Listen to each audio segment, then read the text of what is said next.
Hey, everyone. Welcome back to the Assassination of Primarch Magli Blackice in our new time slot. Uh, I don't know what that was. I had a scheduling snafu and had to change my schedule around a little bit, and this game got shuffled. So this game has been shuffled. This is its new regular time slot. You can check us out on Thursday evenings now. Woohoo! That's 5:30 Pacific Standard Time and 8:30 Eastern, and you can do time zones for math beyond that if you so desire. Also, you could follow us, and then you'll get a little notification when we go live. That would be convenient. Um, anyway, welcome back to my wonderful cast. I'm so happy to see you guys again. It's been a stressful couple of seconds in the last session there that we left off on for several of you. So I think that we should just dive right into discussing and figuring out our beliefs for this session, as it were. Faye playing Juniper. Hey, so Juno's belief, I think, is going to be surprise Samhain based. I know that happens a lot with Juno. I think with her belief is that Samhain might have unintentionally or intentionally put himself in a great deal of danger by exposing himself as possibly a conduit, or at least having made a massive deal, even if it was in 1/8 time. So her belief would be to make sure that he is considered, if anything, a hero instead of potential villain that needs to be taken out. Do you have an action plan to make that happen? I think the main thing for her is convincing Stepwise first, because she has an idea that Blackice would want to use him rather than take him out. It's an excellent character read that you have made there. Excellent. But that's the one thing I could really think of, like, in the immediate sense. Perfect. I like it. Works for me. Let's check in with Nia playing Kaz. Considering the information that I have, because I have no idea what's going on with Thomas. Otherwise, that would probably be the priority. We can make that the priority. Like, there's a element of with the belief system. There's an element of like we are above table saying these are the things I want to have happen in this session, right? So you can make a belief that's based on knowledge that you don't yet have. Yeah, because in the present moment, I would want to make sure that all goes well with the funeral, but I think once learning about Thomas, that would be his well-being, and getting his patron back would be like top priority. Okay, so you think your belief is Thomas is in a vulnerable position. It is my duty and or responsibility to help him, or something like that? Pretty much. Beautiful. I like it. Sarah playing Thomas. You're in a rough situation. So says Kaz's belief. Yeah. It's been like almost a 2-week little accidental hiatus that we've had, and I still don't know whether he's coming or going. I mean, realistically, like, I feel like this is a moment where he's going to be acting more on impulse, which is a little unlike him, but usually he has control, and right now he does not.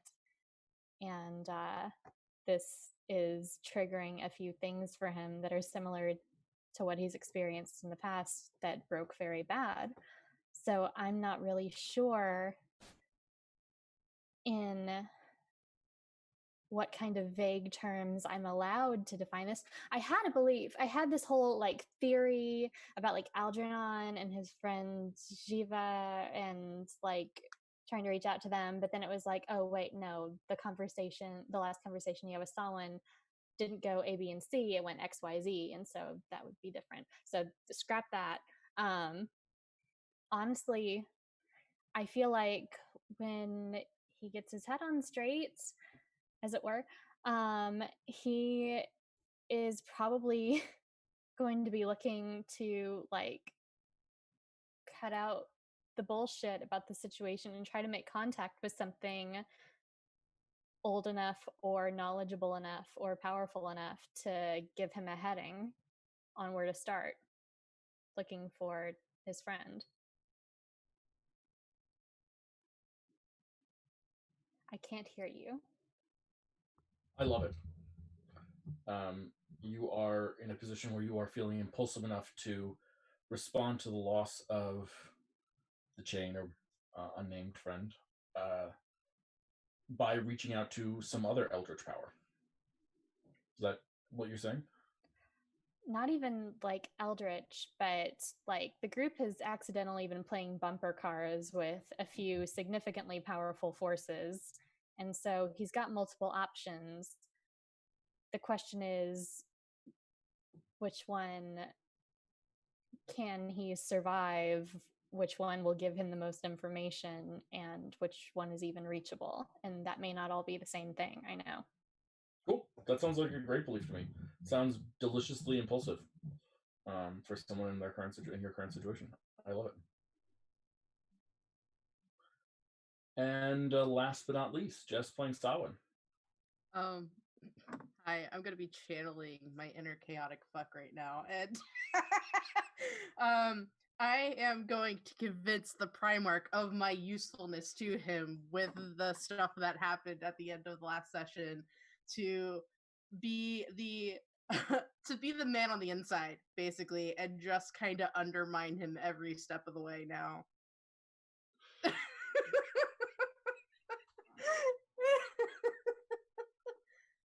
Interesting. I'm intrigued. Well, just like basing on like the conversation he had with Magli the day before, and with Hubert Songshore, like, you know, leaving in like a huff, and like while he wasn't Hubert wasn't actively saying stuff out loud, he was thinking it, and thoughts are dangerous. I approve. I think that's great. It'll be interesting to see how this belief, if this belief comes into conflict with the funeral that you're about to preside over, right? If you make Magli look too bad in this funeral, he may not be as inclined to work with you. So that's an interesting little dichotomy there. That's being pushed in two ways. I like it. Well, with that, let us begin. Okay. Our camera opens, just refreshing our memories of a few of the events of the last week. We see Thomas, wings growing out of his shoulder blades, arguing with a giant. A giant is almost the wrong word, but something that's big enough that it could sit upon a mountain quite comfortably. And successfully conniving and tricking this giant to turn and flee, but sacrificing perhaps more than Tom was intended to sacrifice in that moment. The giant turns, but in his wake, a tidal wave is still coming, still fast approaching. And Samhain, quick on his feet, makes a deal, not with the being that someone wanted to make a deal with, really, but with one of the ancient gods of Prion. Something that was unexpected and intriguing. The god of trickery and the god of trickery. I'll stick with trickery. And Samhain walks up to the edge of the coast and holds his hands up, and a wall expands across the land, blocking this tidal wave as it explodes upwards and then recedes back to the ocean. Samhain, you hear a voice. Well, I can tell that you're busy, but we'll talk more later, after this whole service thing. Clearly we have things to work out. Wait, who is that speaking to me now? That's a different tone than Oslos. Then it's my error. It's been 2 weeks, and I apologize. That's also Okay, all right. That sounded like a bit like Child Yemis, and I was like, Nope. how is she in my Nope. head right now? Nope. Sorry, it is this. I No, apologize. it's okay. Okay, I just wanted to make sure that like something else didn't just happen. No, my throat and voice acting and all that stuff. No, it's fine. It was more like the phrasing of stuff, but Yeah. it's fine. I appreciate your patience. Oh, I have time. I suppose I do now too. True. How does so you know how like Thomas and the chain manifested as like a tattoo on his body? What does that look, or does like that happen to Sawin at all? That's like noticeable, because he would need to cover that up like ASAP if it's not already covered up. Yeah. You already have jewelry all over the place. Slightly weird, but you just feel a jangle that you weren't expecting to feel. And you have an additional piercing in one of your horns. Okay. All right. Yeah. I hope nobody notices that. Got a little palm tree ornament on the end of it, made of glass. That's fancy. Okay. All right. Yeah, so I look around then. Are people moving at normal speed again, or is everything slowed down? Like, what has happened? Yeah. I think the resolution of this tidal wave has caused a ceasing in the magic. So you guys have back to normal speed. People are sort of stumbling over themselves, trying to flee, but some people have seen that this has stopped and are like pointing and looking and like in shock. There seems to be some sort of dot on the horizon, a man maybe with wings flying in the sky.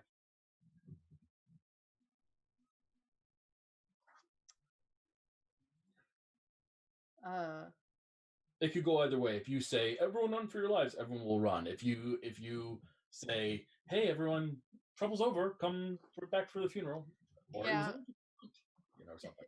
It was a stunt. Is that? Yeah, yeah. Someone's not gonna say that was a stunt. He'd be like, "It's okay now. Everything's fine." Yeah. How do you project your voice? Like, there's hundreds of people here, and some of them are fleeing. Yeah, I have thaumaturgy now as a cantrip. Yeah, so I just raise my voice and go, there's no need to panic. Everything's fine. You can return to your seats. Great. Let's why don't you roll a persuasion check? Yeah. And then tell me what you roll, because I forgot to log into Roll20. That's a 27. Yeah, okay. Perfect.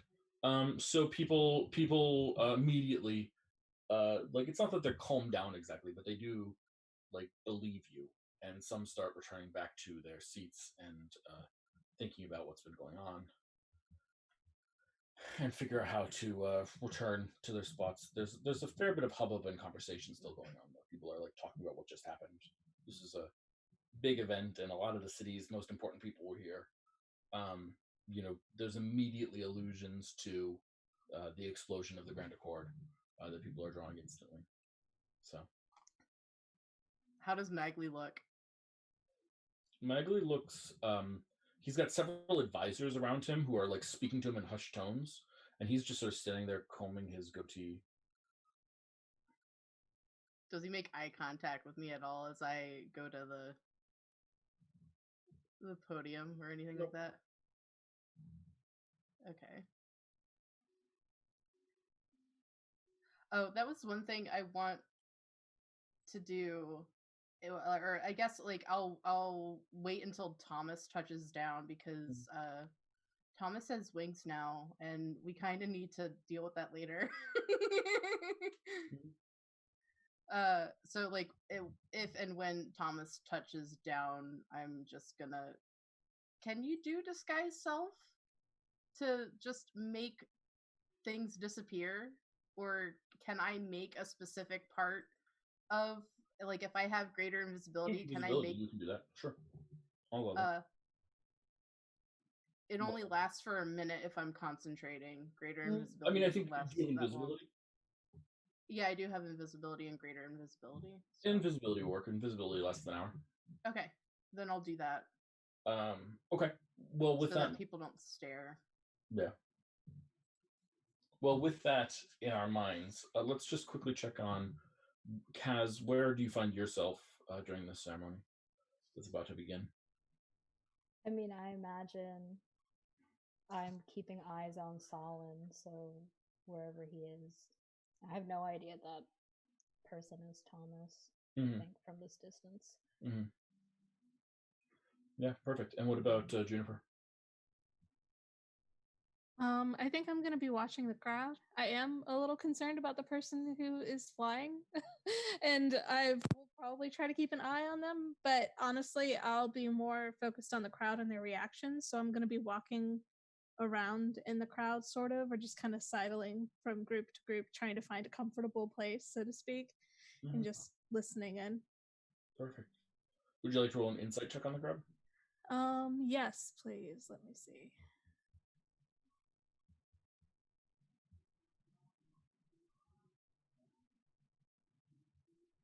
There we go. That is I can't see my thing. A 13, yeah. Okay. Yeah, the crowd seems anxious, nervous, and unhappy. This was already this was supposed to be like a social event for many of them. They saw this as like a somber, but still a social event, a party. And like now they were scared for their lives in it. That's inappropriate. Clearly the people who organize this thing don't know what they're doing. That's the thought process that's going through their minds right now, collectively as a crowd. Okay. And let's check in with Thomas.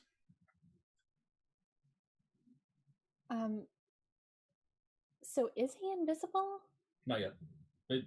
Someone was debating doing that to your wings when you land. Okay. I was gonna say I'd say thank you for that because his mascara is toast. But are you heading back there or are you heading elsewhere? I mean,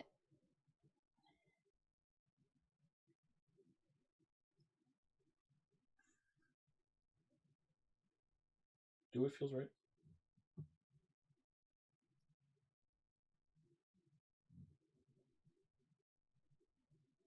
I think that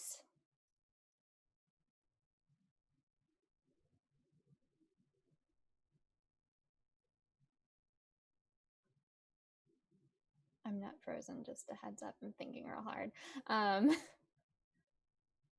I think that if he had already dispatched Brother Starsong there to kind of cover support for the ritual, I honestly think he would cut back to the temple and just fly in whatever window there is to his quarters. Okay. And kind of break down. Mercury flies with you in silence. Now, the point of those wings were to go fast. So is he like huffing and puffing, or is he hitching a ride? I think he's hitching a ride. Like the crow on the bald eagle picture. Yeah. Okay. Yeah, I think that's exactly right. He's hitching a ride.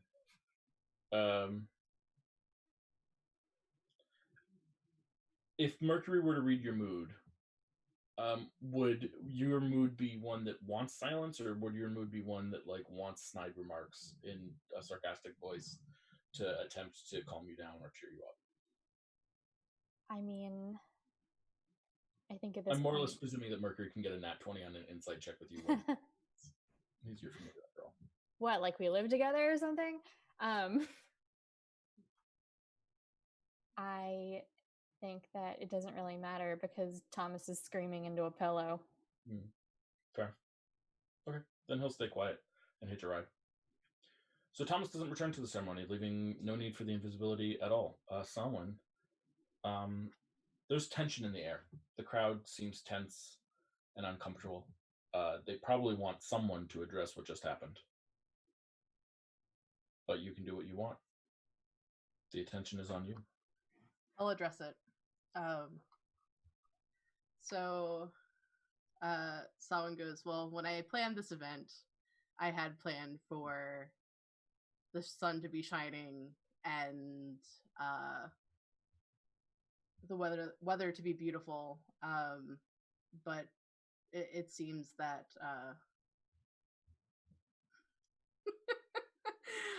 oh, do I want to say this? Do I really want to like hang on? Just as having a moment. But it seems that the ocean has a mind of its own. Is all I'm going to say. I do apologize. This is not really. Again, this is not how I wanted the day to start. Considering the nature of why we are here, and if some of you feel better leaving, then I don't blame you for leaving the ceremony. Yeah, why don't you roll a persuasion check? Okay. Give me a lot of those. Okay, yeah.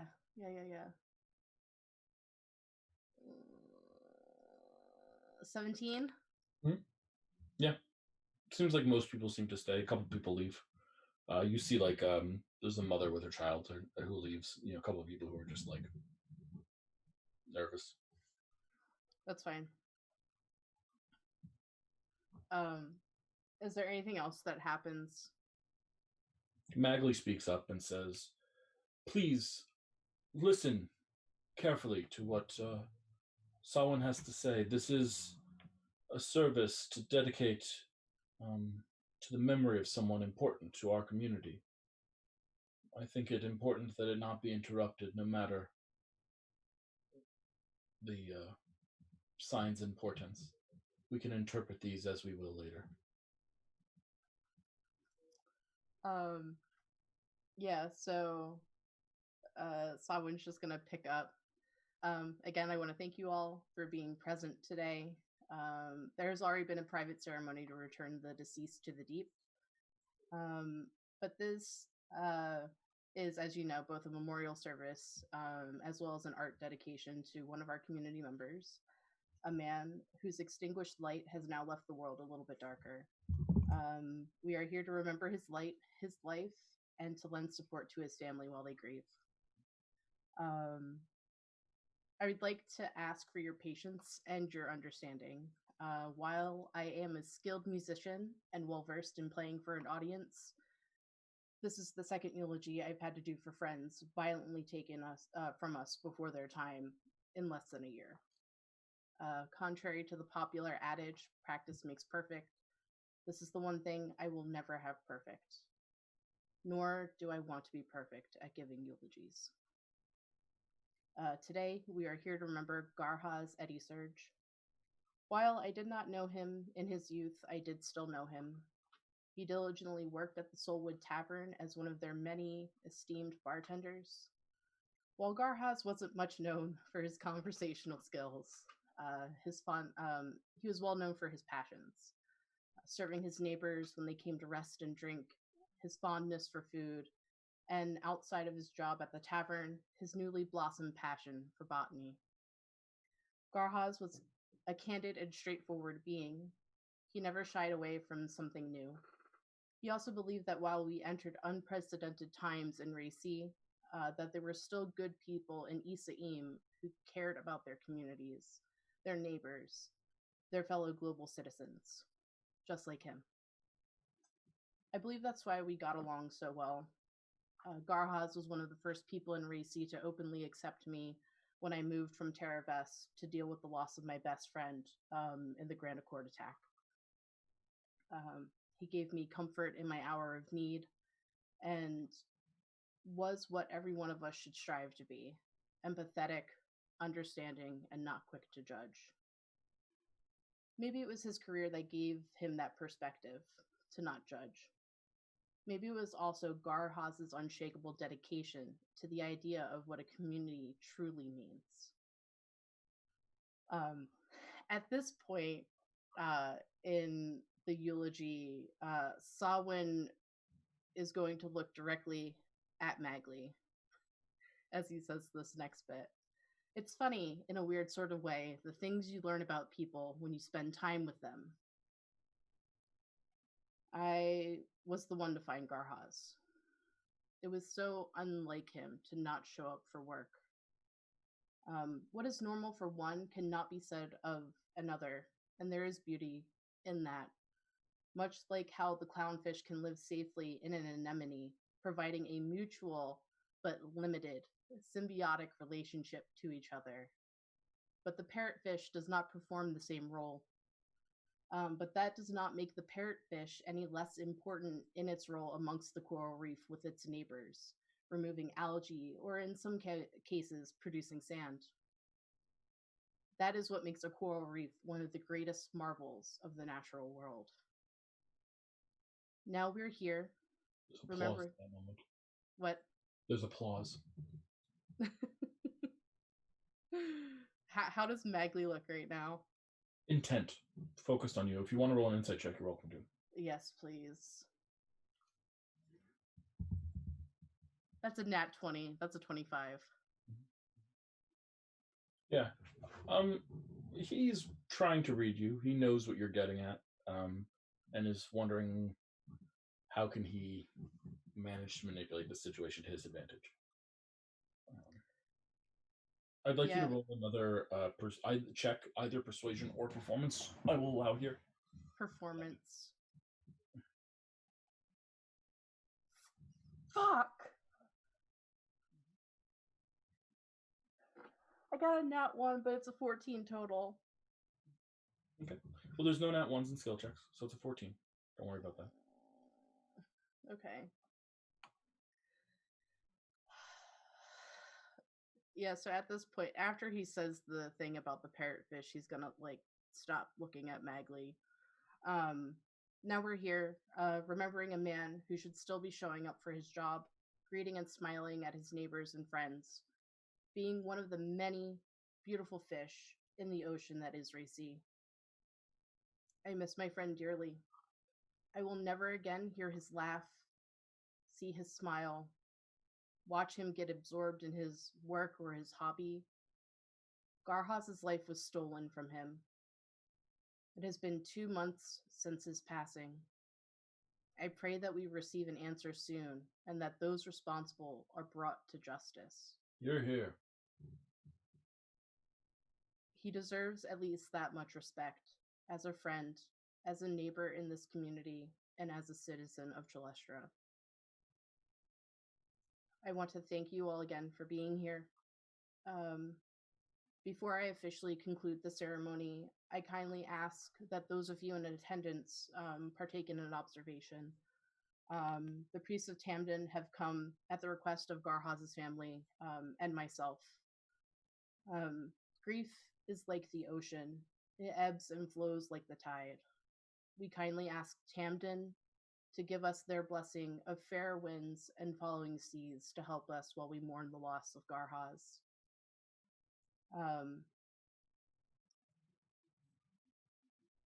And there was a blessing that the family wants me to read as just stalls for time to find it. Water prayer. Okay. So the family wanted me to give this prayer, and then I have one additional thing to add at the end. I to the world am like a drop of water, that in the ocean seeks another drop, who, failing there to find his friend forth, unseen, inquisitive, confounds themselves.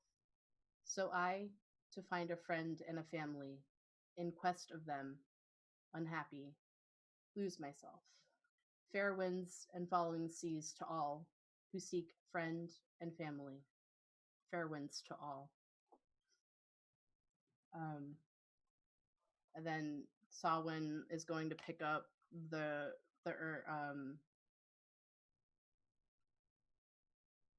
container that he had made in memory of Garhaz with the ocean water in it, and Sawin just speaks up louder and says, "From the ocean we came, to the ocean we return," and he upends the entire contents of the jug on himself.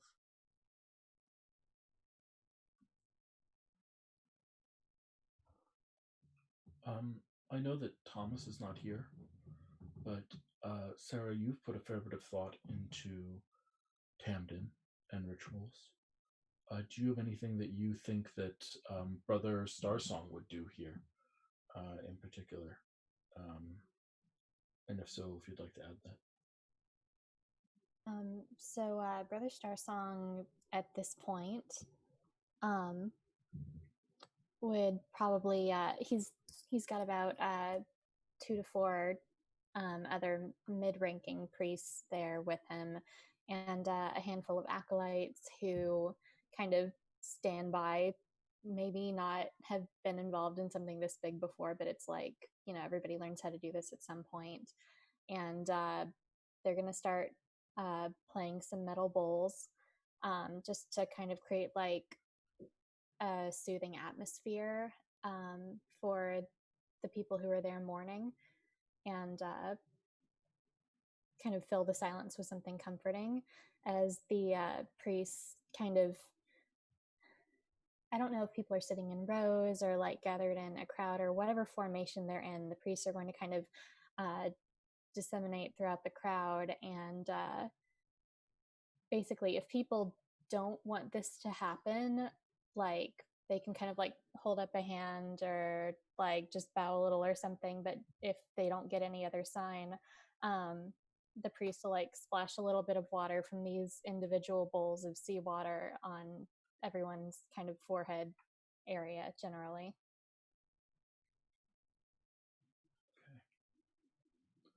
Okay. Juniper, Kazan, anything that you want to remark upon during this ceremony? Anything you want to look at or focus on or do?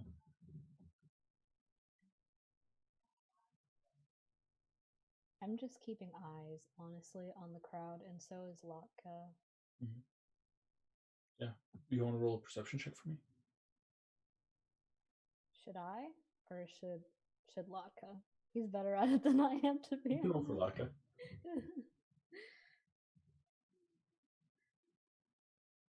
It's not smell, though. Yeah, so 16. Nice. Okay. Yeah. Actually, you guys, please speak.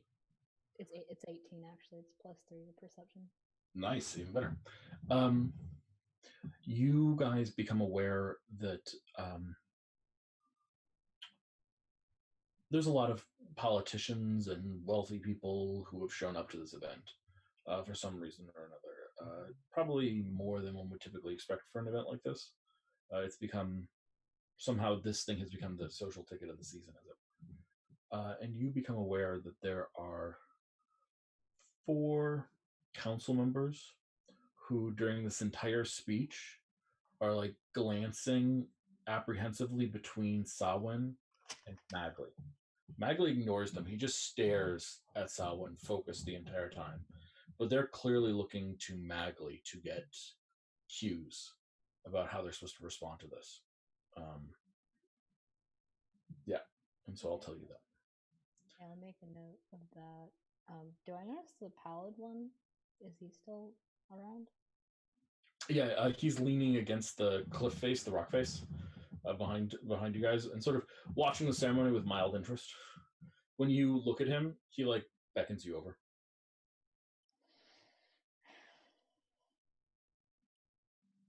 I head over. Okay, we'll have that scene shortly after the ceremony. I don't want to interrupt it, but we'll start there. And then what about you, Juniper? Anything that you're doing during the ceremony? I would have been also looking at the crowd, mostly for people who seemed unhappy by that. Mm-hmm. But I think she would have gravitated a little bit more towards stepwise in this case. just because they're surrounded by the enemy, so to speak. But yeah, I think she would have just been watching the crowd for anyone who seemed displeased by what Sawin was saying. Yeah, roll an insight check, please. That's 14.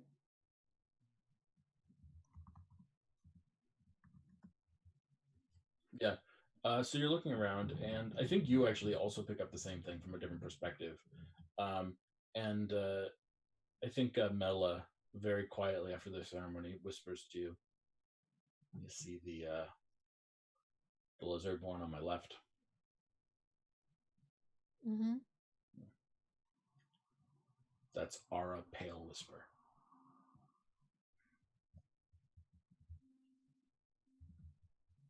Okay. All right, I'll keep she won't say this to her. She'll just kind of like nod and then just kind of subtly keep an eye on her. Okay. Sawin, I would like one more roll from you. I will allow performance, persuasion, or religion here. Your choice. Just to see overall how this whole thing went. You've had a 27 and what do you have? A 27, a 17, a 14. You get one more roll.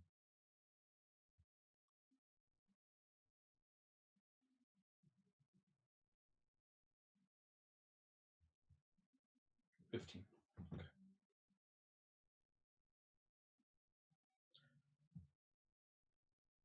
Okay. Magli makes no move to interrupt the ceremony at all. He waits for it to be done. He embraces briefly the priest that blesses him. Just a brief hug and a thank you for your service, brother.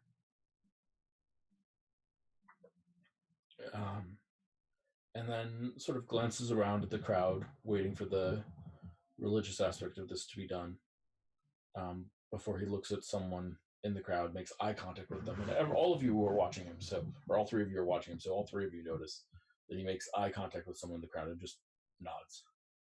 And the person nods back, and he turns and starts walking up towards Sawin. You're muted. Who's walking up towards me? Because Magli. if it's... Yeah, after... Once the religious part has concluded, Sawin's breaking down the podium in front of him. Beautiful. Yeah, the crowd is standing up. The service is over. And so people are milling around and getting out. We know that there's an after party. After service, whatever.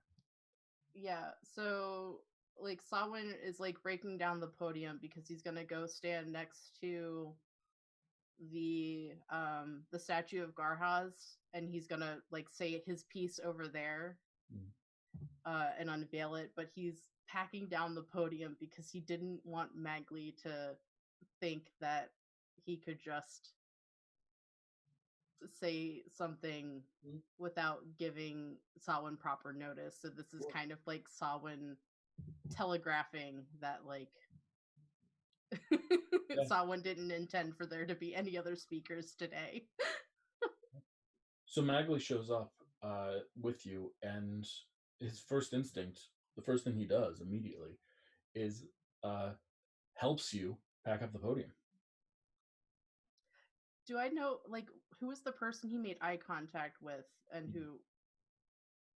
Yeah. How much time have you spent with the council? The art council, or like the council in general? The political ruling body. I know that he, like, Sawin would have spent a lot of time trying to get concessions. Like, that was like his whole thing, and why he ended up joining the order in the first place was because there was a denial of assistance, and it was implied that the Primarch of Celestra was the one who like ixnayed it. Yep. And not necessarily like, you know, the ruling body of Prion, if that makes sense. Yeah, so you might be familiar. This is Elder Eyebite. Islebite, actually. And Elder Islebite is a hardcore Magli supporter. I'm even going to go so far as to say Lackey and or Toady of Magli. So that's who Magli looked at and nodded to. And Magli comes up to you and helps you put away the podium. Okay, I'm going to allow that. I'm going to allow that to happen. It was a lovely service. Thank you. You speak beautifully well.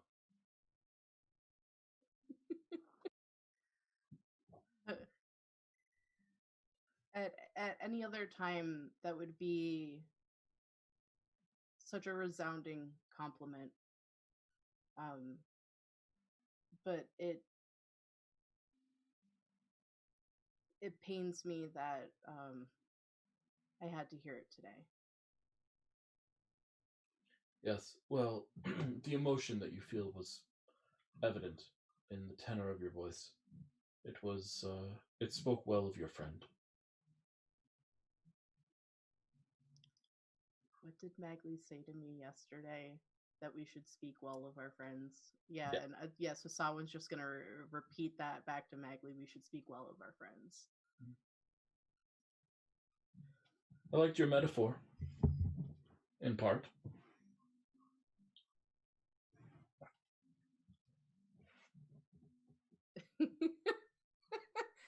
Sawan's gonna wait a beat to see if Magli continues. As I'm like busying myself, like folding up the cloth that I had put over the podium. But you made a small mistake.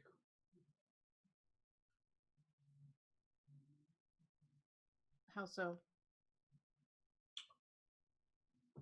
Garhaz, the noble citizen of Chalestra, was murdered. Unless his murderer is from another country, his murderer is also a member of the Reef. It is true.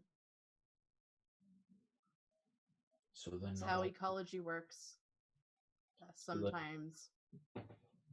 True. So then, not all parts of the Reef are worth saving.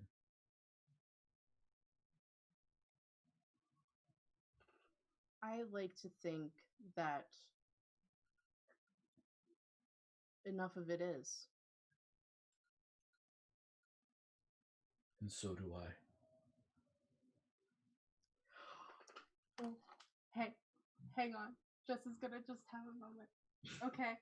All right. Oh, this is okay.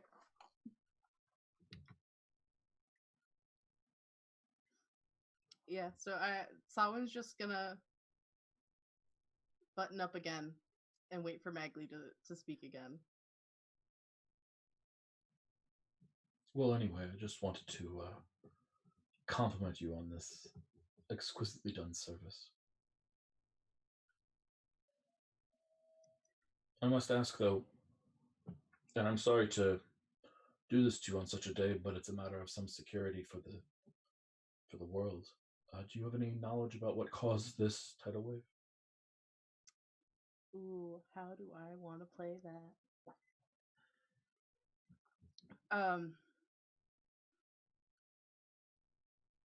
Sawan's going to look for child Yemis. Mm-hmm.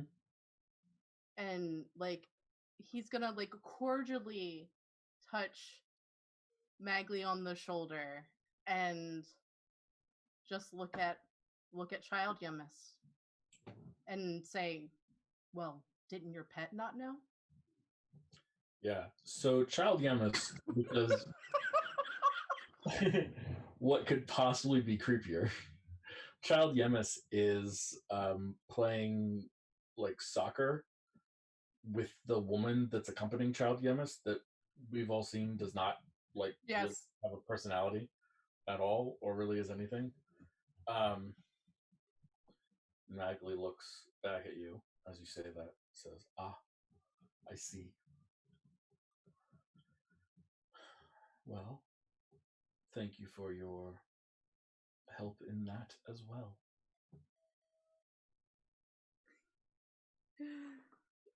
And then I'm just gonna make a comment and go, some fish are more useful than others. And I'm just gonna smile at him, and then I'm just gonna take the podium to the tent and like quick, like he's like someone's going to quickly take it to like to the front of the tent, not go inside, just drop it off, and then walk over to Garhaz's statue. He smiles and turns back to the crowd to greet his fans and admirers. That's fine. But he knows now. Kaz! Yes, it is me. You and the pale one. God. I'm gonna say before I go up to him, because I've been burned, I'm gonna cast Protection from Evil and Good on myself. That seems like a good call. Yeah. Did you enjoy the show?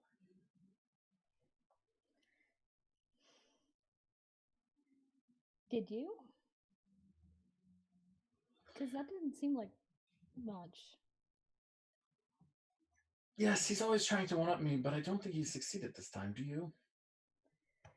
It doesn't seem like it, but I feel like something might happen in any moment. No, he's been turned away. Someone convinced or offered or tricked or something him to turn around.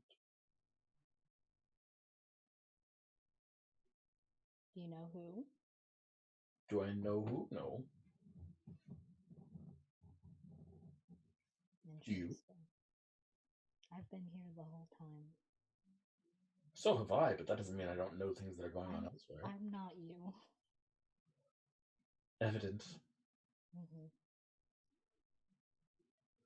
So was your friend giving the ceremony there? Yes.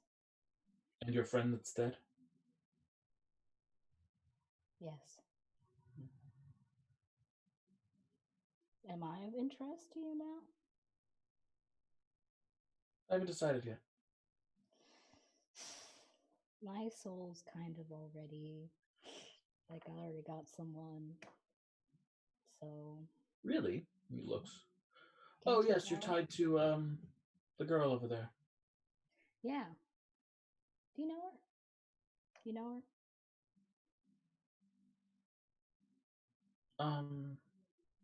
Not personally. Is that Yemis? Yes. Okay. Cool. Why, didn't think you were tied to a god? Or hoped Just wanted to make sure. hoped you were tied to some poser. That might be easier to deal with. Yes. In some ways it is. But always remember this, young one. Gods have substantially more power, but are also bound by their natures, by their reality. Those that pose as gods are not so bound.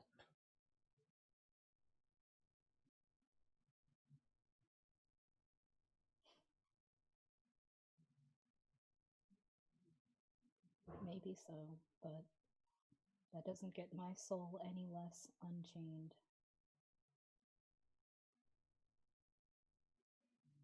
True, but it may help you find a path towards unchaining someday. Why are you giving me advice? This is uncomfortable. Usually gods don't just, you know. Oh, you think I'm a god? Oh, I mean, I don't know what you are, but usually strange beings such as yourself. I'm not so strange. If you say so. I was a man once. And now?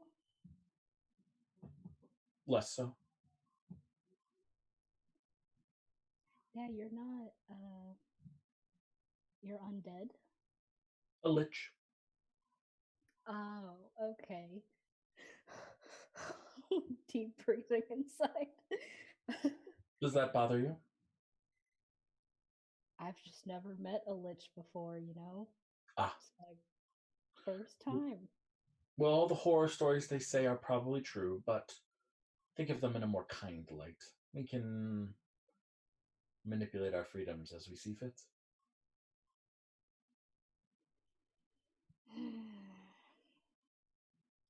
Honestly, that's not much of a comfort.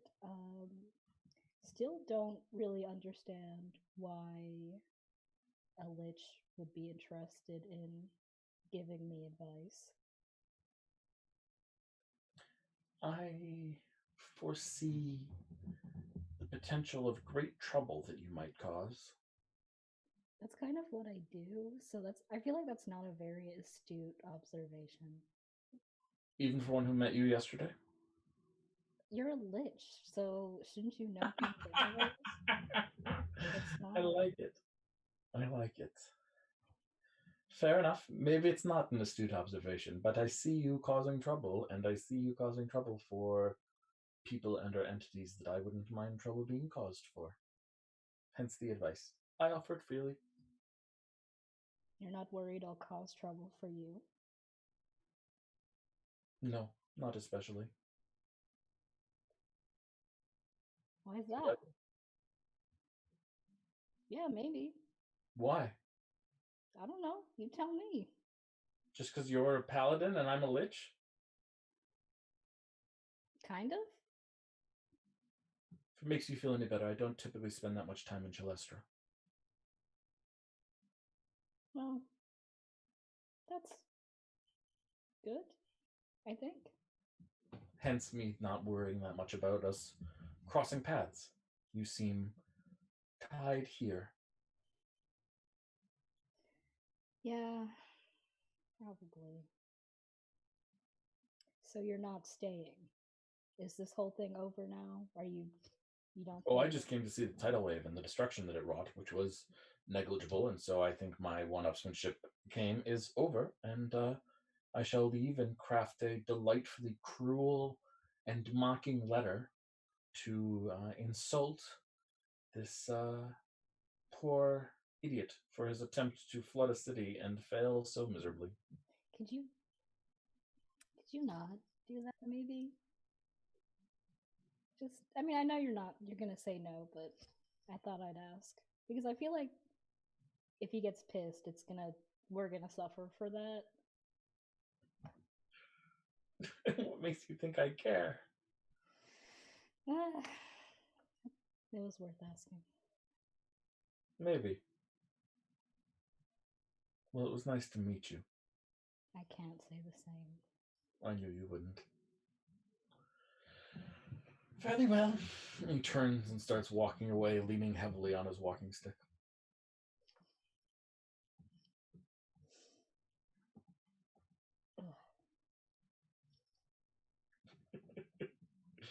Beautiful. Before we finish the ceremony, let's go check in on Thomas.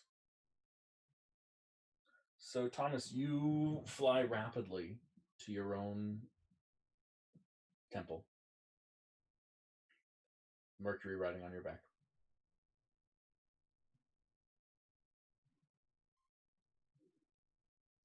What are you looking for? What are you doing?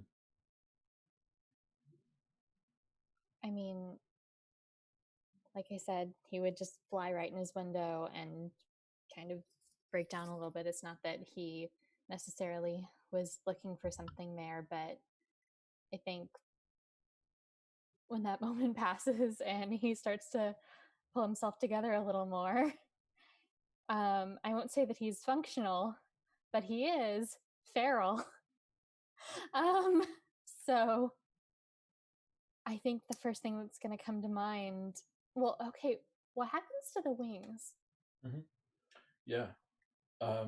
So you land and you're in a state. And when you come out of the state, they seem to be gone.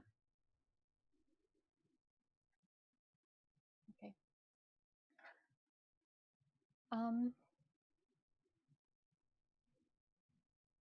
He is. You okay, boss?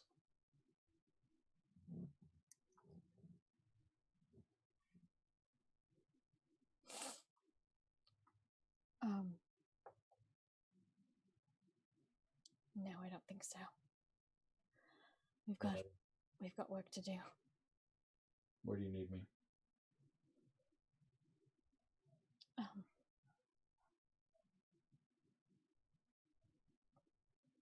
Can you please let Kazan or Juniper know? I don't know what someone's doing it, but I know I'm going to need their help, but I have to get to work. They'll be at the ceremony still. I'm off. He just leaps and flies through the window. Okay. Thomas is going to grab just like the first piece of paper he finds on the desk and like the first writing utensil, and he's just going to scrawl on it. Why did you do it? Why did you do it? I didn't mean it. Why did you do it? I wouldn't have traded you. Where are you? And send and try to use Galder's Speedy Courier. And the rules with that are that it's... he's not thinking straight. It can't facilitate replies. I think he's gonna realize that after he sends it. Hey, sorry, it's not funny. I love you. It's perfect. Only lightly to moderately funny. Thank you, baby.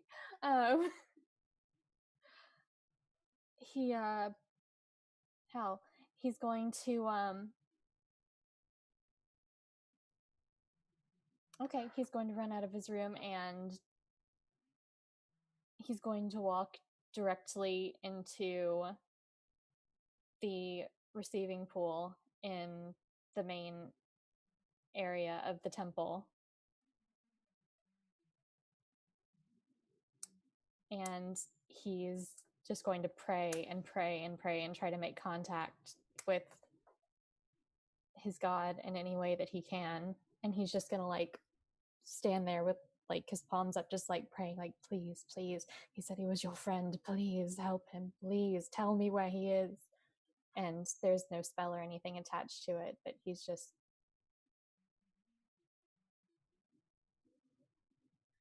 There's no response. Mm-hmm.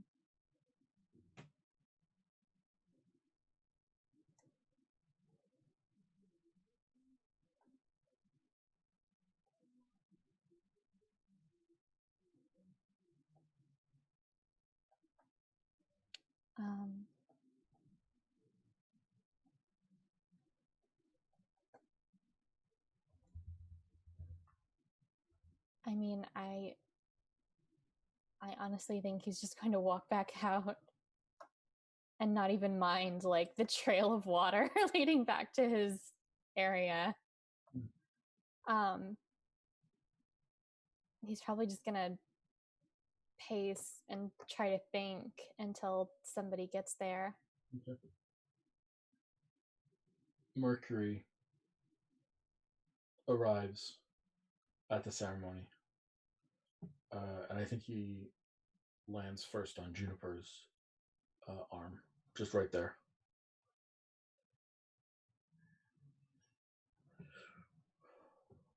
You're muted. You're still muted. Headphones are messed up. No, Can you hear me? Yes. Okay.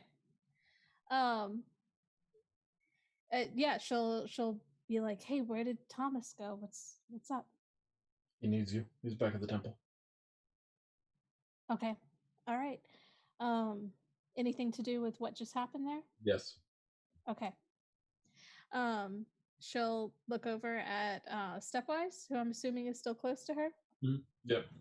And in a conversation with several other council members, just like one of those post-reception. Right. Also political wheeling and dealing. Gotcha. Okay, so she will just kind of um casually pull her aside on the sense of just like, oh, I need to speak with you a moment kind of thing. Um and just say, unfortunately, I can't go to the after party, but send the host my regards. Of course, we'll do. Um Amiss? oh no, just clearing up a little bit of backlash from that curious sight that we just saw before the ceremony. Do what needs to be done. Thanks. You have my full faith and confidence. Thank you. And she will head over to where Samhain is. Mm-hmm. And he's probably surrounded by people. Mercury has flown off your shoulder at this point and over. Yeah. Yeah. She's gonna head over to Samhain. Yeah, Samhain is in like a receiving line. It's Samhain and the Garhaz's family. Okay. She can't speak to Samhain though. Okay, she is going to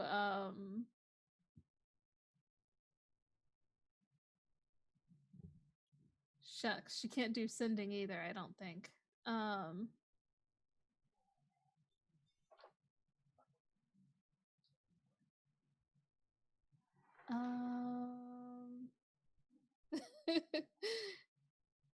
She'll just try to wave at him and then leave and try to find Kaz. Mm-hmm. Yeah. Yeah, I'm sure that you can wave at him. Samhain, do you interpret that wave correctly? Yeah, so like Samhain's going to like say, excuse me a moment, and try to cut over to Juniper really quickly. Done. And then he claps a hand on her shoulder and casts tongues. Yes. And then he starts speaking to her in Ziblangi. What is going on? I think something happened with Thomas, probably associated with what you just did, which by the way was amazing, and the speech was beautiful, and that was terrifying what you did. Good job. We'll talk about that later. Yeah. But yeah, so I need to go. See Thomas. I need to go see Thomas right now. I won't be able to make it to the after party. That's fine. Don't do anything before I can get there, because and then like Samhain's just going to tap Juno's finger, but like it would be the finger where Thomas wears his ring. Yeah. And yeah, so Samhain's just gonna tap her finger and go, don't do anything without me. I won't. Okay. That's not really what Samhain is saying. Samhain isn't asking you not to do anything without him. He's asking you to make sure that Thomas doesn't do anything without him. Yeah, no, exactly. I'm like, yeah, no, we're good. And I'm assuming, did I see Mercury jump over onto Kaz at all? We'll have that scene right now quickly. Mercury calls to you, Kaz, psionically. Don't look up, I'm in the tree. Sorry, I was looking for you, not for I've forgotten which disguise you're in, honestly. There's so many of them. But that's you, right? Yes. Oh. It's okay.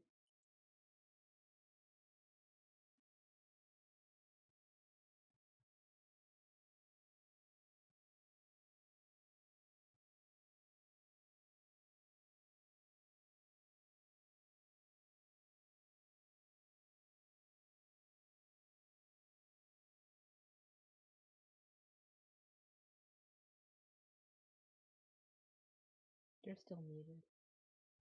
Sorry, everyone. My lungs do not like me. So, Kaz, Mercury speaks to you and says, the boss needs you. Okay, I'm running already. Wait, where is he? In the temple. Okay, I'm running. But as I'm running away, I do tell Latka to stay with Samhain until I instruct him otherwise. Done. And I'm off. So, Samhain, you then get the next little telepathic message. Mercury speaks to you and says, just quickly, I had to take Juniper and Kaz because the boss needs them. Things are rough right now, but the boss didn't ask for you, so I'm gonna assume that he'll be fine with you staying here. But I felt that you should know. Yeah, I'm just gonna think to Mercury. Thank you for letting me know. Do not let boss do anything without me. Don't worry, I'm on it. I try my best. Whatever. It just takes off. I'll get you. Yeah. Solid. Like as an afterthought. Yeah. If you make sure he doesn't do anything without me, I will get you the biggest damn fish you will ever eat in your entire life.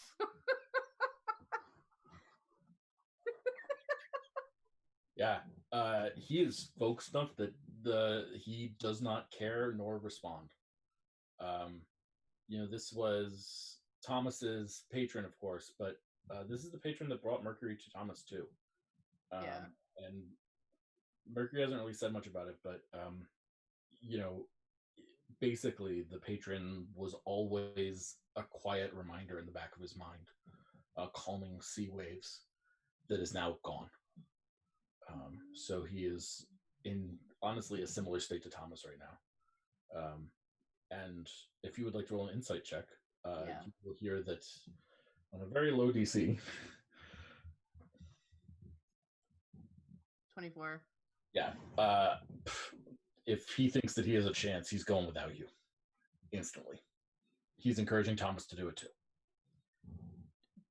Yeah, so someone's gonna be like, "Don't! I made a deal. I have more juice now." He's already gone. He's flying away. Like before he gets like too far away from me, and if I'm not around other people, I'm just going to point at Mercury, like discreetly point at Mercury and go, I'm casting message, like sending it to Mercury because it's within 120 feet of me. You got it. Yeah, so I'm just gonna say, don't do anything. I've made a deal. Wait till I'm there, please. I'll try. All right, and then Samhain will go back to his duties. Yeah, so Samhain, you turn back, and I think right at this moment, there's this woman ready to shake your hand and thank you for the service, who has the most dead eyes that you've ever seen. And immediately next to her is Child Yemis playing with a puppy. Yeah, so somehow made its way up to next to you. Not a puppy, a dog. Laka is now next to you suddenly, and Yemis is like scratching Yaka's fur. Yeah, so Samhain's going to say, "What a wonderful daughter you have," to the woman who's like dead of eye, and then go, "I don't believe I've ever caught your name." Oh, Sarah will do. Matthew.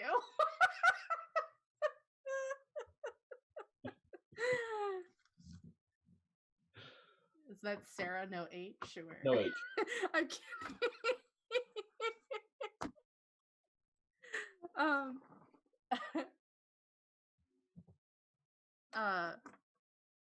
Yeah, so Sawa's just gonna look and he goes, "Well, it's a pleasure to meet you." Nice to meet you too.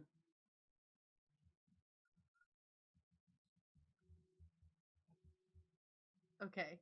It was a nice service, I guess. Have you been to many? No. Well, thank you just the same. This is my first one. Yeah. Could have, wish I had better weather, or wish we had better weather. But you win some, you lose some. You can't always control the weather. Nope, you sure can't. And then, like, Samhain's going to, like, excuse himself to go back to the queue. Yep. Like, okay. Is she gonna do anything, or no? Yeah. Just wants to make herself known. Mm-hmm. Yeah, can I like think to Osthos as I'm walking away, and he goes, "You know her?" Not really. Ah, well, that makes two of us then. She's not what she seems, you know. Oh, I definitely know she's not a child. Yes, not even a person. Yeah, more like you, right? But not in so many ways. Substantially weaker than me. Well, that's some good news. These new gods, they don't have the respect for the elders that they should. She's new. Of course, I'm sure. The original Yemis is passed on. She is supposed to be the original Yemis. If that's what she told you, she was lying. Yeah, so apparently well, is she not Yemis? No, she is Yemis. Okay. Think Well, of Yemis. Yemis is a concept, but the Well- concept that I'm familiar with is a fish who's currently in a paperweight because of a skeleton with a red ruby scar. So, not sure what that's all about, but Yes, he was here too. do you know his name? The pallid one? Sure. Oh, okay. He's from my neck of the woods. We've run into each other a couple times. You mean as in the desert or being old? Both. Oh, He was a general of some significance long ago who helped fight many wars, hid himself in many guises, and over the years eventually decided to stop hiding his guises anymore and just hide himself. okay. Wonder what fascination he had to be here anyways and putting fish Yemis in a paperweight, but I guess I'll have to worry about that later. Yes. I'm going to be doing this for a little while longer. I apologize, but I Oh, know no that worries. we have our conversation to. You to asked for my have. presence, and my presence is permanent when you ask. Thank you. Let's go check in at the temple. Sorry, y'all are hearing me become a widow in real time.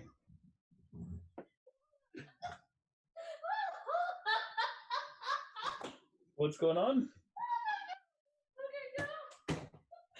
So, Faye thought that it was Latka talking for most of that. And now they may die. So, Fair enough. we're breathing, I think. But yes. Well, you know, we are an hour and 20 minutes into this. Maybe this is the time for our break that we should take. Does that sound like a reasonable thing for everyone? Sure. Sure. We'll take our break here, guys. We'll be back in about 10 minutes.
Hey everyone, and welcome back to the Assassination of Primarch Magli Blackice, one of our series in the Shimmering Seas.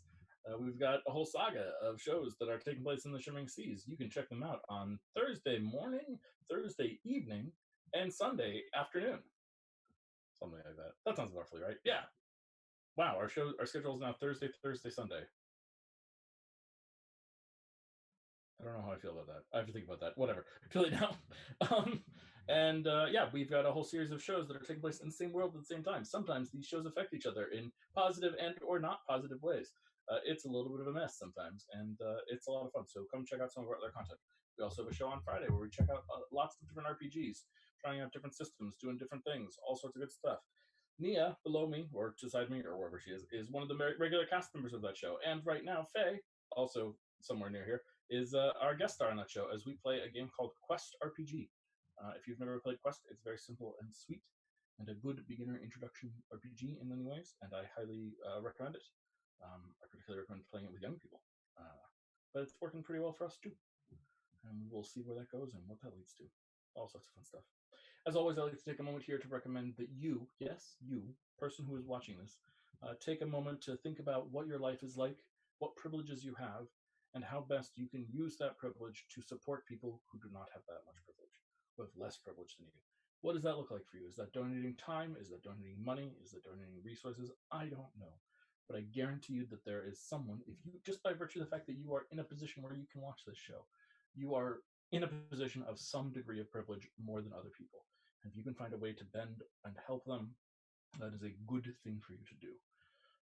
Humanity in general is a rough place to be right now in a lot of ways for a lot of people, some people more than others, and it is important that you take time and effort to figure out how to help people.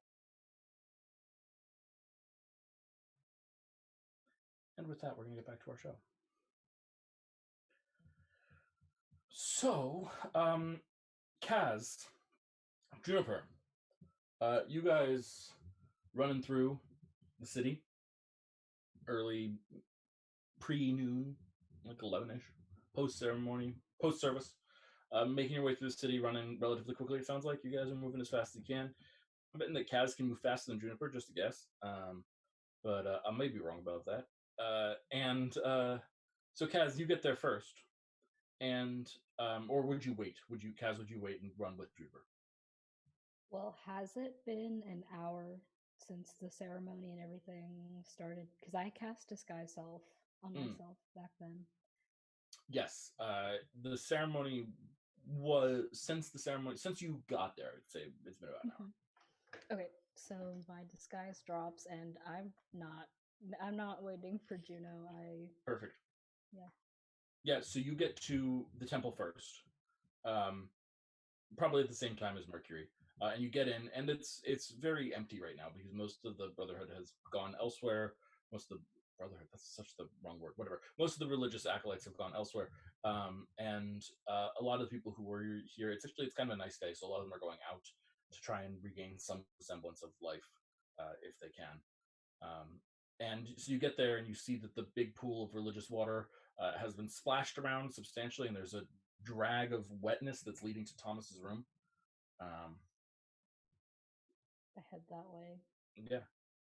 You make your way to Thomas's room, not slipping, and pop open the door. Thomas, what does Kaz see? I'd like to apologize for any dexterity saves. I thought about it. But yeah. Thank you. Nobody needs to crack their head on the tile. I mean, he's just been pacing the whole time. I think he's winding himself up a lot. Like, however upset he originally was, not being able to do anything and not being able to think of something to do is accelerating that. And when he looks up and sees Kaz, he is a little wild-eyed, and he says,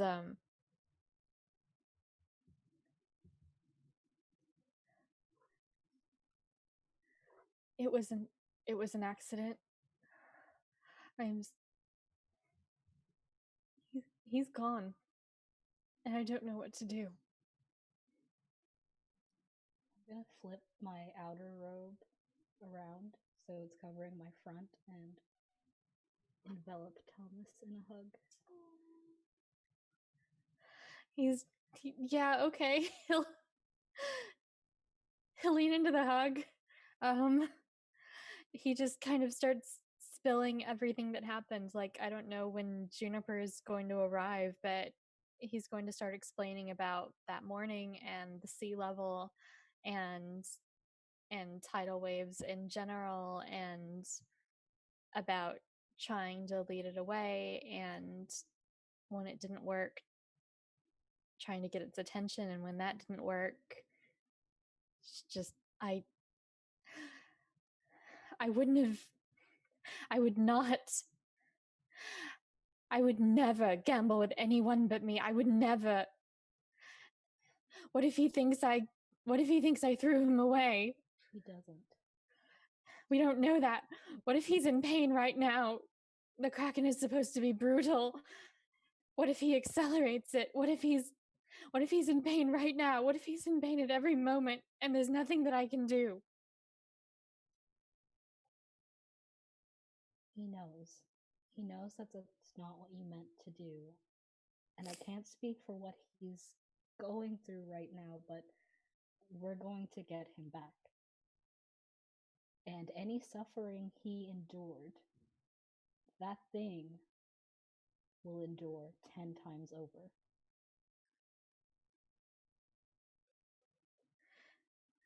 I tell you what, he doesn't know half as much as he thinks he does.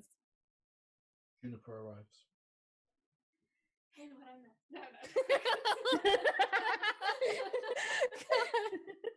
No. Yeah, no. She'll raid the room. Yeah, she runs in, sees the hug. I mean, theoretically, the highlights will get repeated whenever somebody gets there, but he's like, I think the more he goes over it, the more he's like deflating, and he's like kind of leaning on Kaz at this point. Okay, is there a way for me to make tea? Oh yeah, you know he got that tea set. Okay, yeah, I'm making tea. How much do you think this guy sleeps? It's all high caffeine, with the exception of like cement.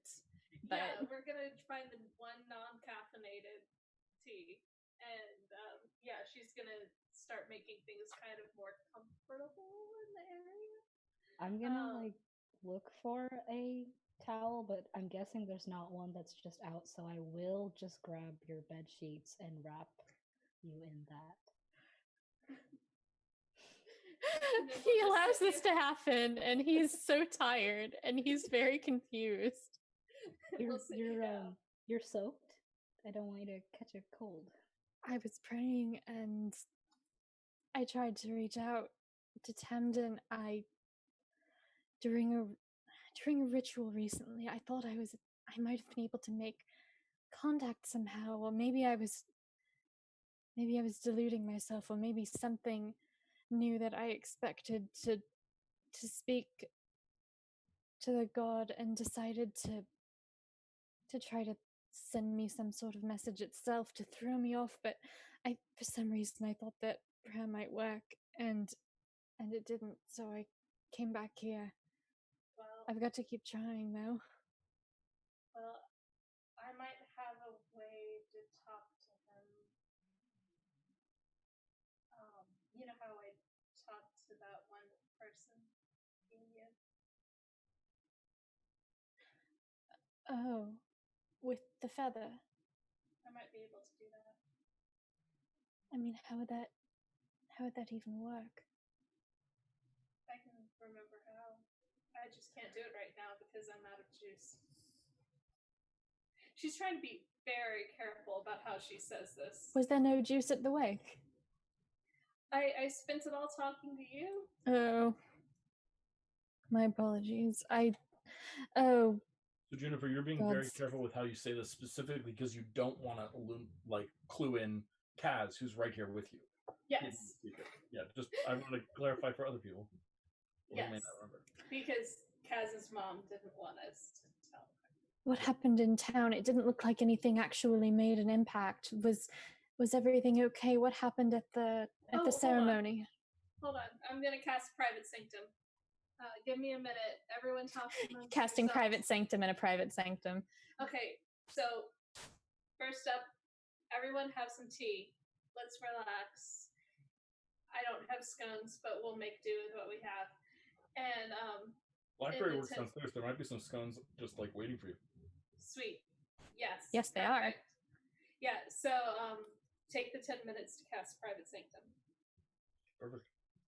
Okay, and now we can mention that our friend has made a deal. I don't know what kind of deal. Wait, what? Yeah. So Juno will explain how that looked. So, you know, Samhain might be in a bit of a bargain. With what? With whom? Is there a way we can get him out of it? I wasn't aware he was friendly with anything like this. I don't think it's a bad one. I mean, how can we tell? He seemed like himself. Don't I seem like myself? Well, I mean, yes, but I always thought that was a testament to your fortitude and your strength of character. I don't know what that is. Should I have stayed with him? I left Lotka with him. Oh, good. So if anything happens, he should run right over. Oh, God. I shouldn't have asked you both to come. Someone's there alone. No, it's okay. Now he's in danger. You want me to watch him, boss? Yes, please, if you could. Go on. Don't do anything without me. When he flies He off. doesn't want you to do anything without him either. Who? Solomon. Someone doesn't want me to what? Do anything. Do anything. Rash. Like Solid. He just made a deal with gods know who. Yeah. I was making impulsive decisions before he was a twinkle in his mother's eye. Duly noted, but you know, Thomas, we all make impulsive decisions well into our lives. She's also trying to be very careful here. Yeah, like, he's listening to her and he thinks he might be going crazy because it's like, what's happening right now? She's just like stirring his tea. Why is Juniper being maternal? This is so bizarre. Has he actually died? Is this the bad place? She cares about him.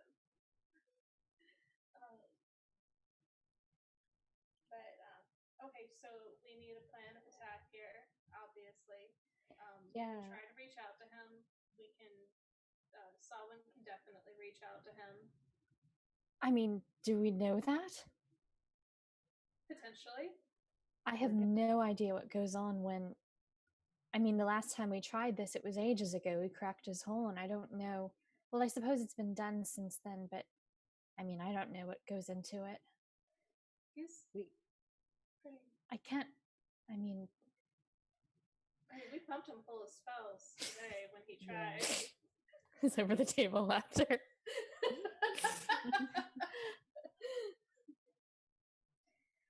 Well, we'll have to do all we can because I had a conversation with a lich, and he said that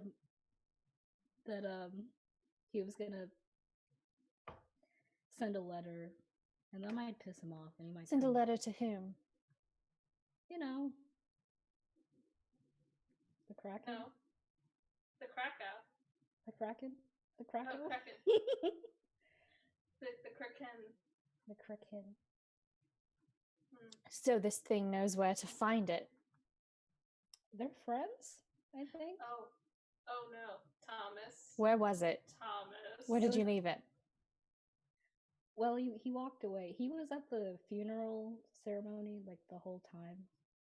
Yeah. Fuck, I should have gone there if I'd known. Is there a way to find this thing? I mean, do you want to? Because I kind of. Ugh. I mean, he's a lich. Yeah.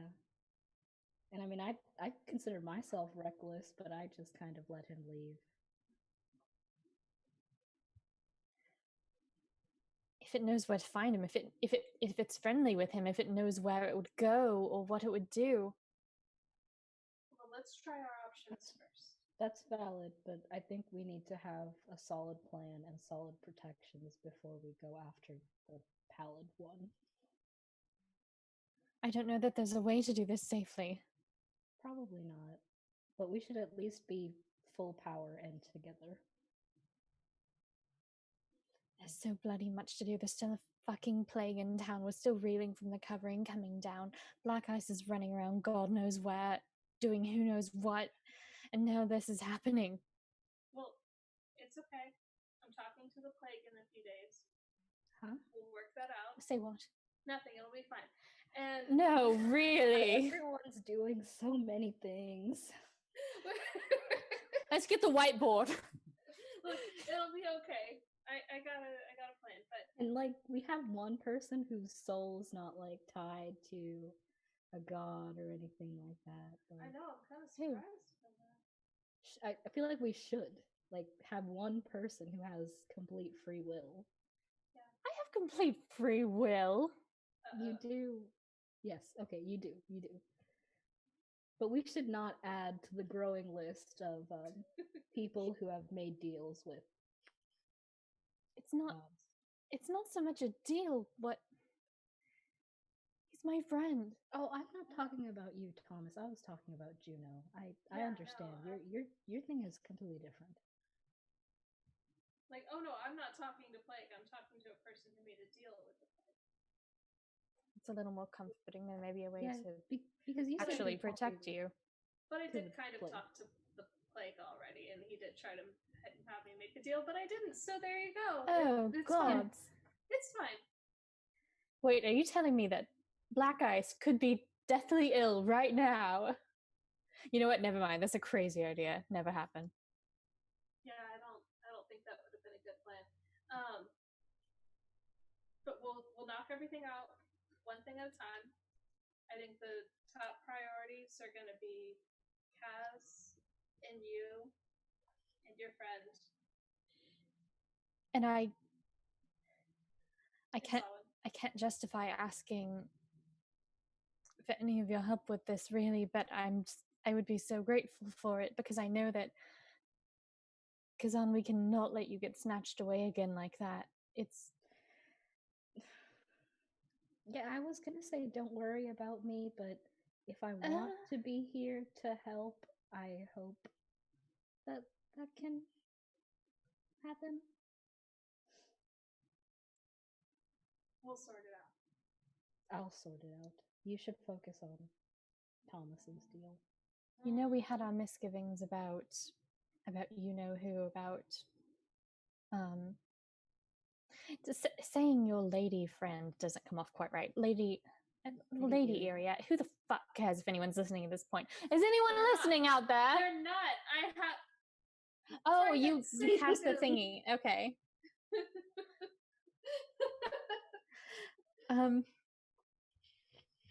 Is there any way that she might be able to help you with that?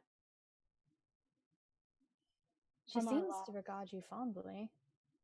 She does. From our last conversation, it felt as if I was beyond the point where she would be able to help me. So I don't know. It's Okay. worth something, I guess, but that would mean letting her in on more knowledge. So. And that's not safe for even for her. The more she knows, the more danger she'll be in. Has she become someone that you want to protect? Yeah. Noted.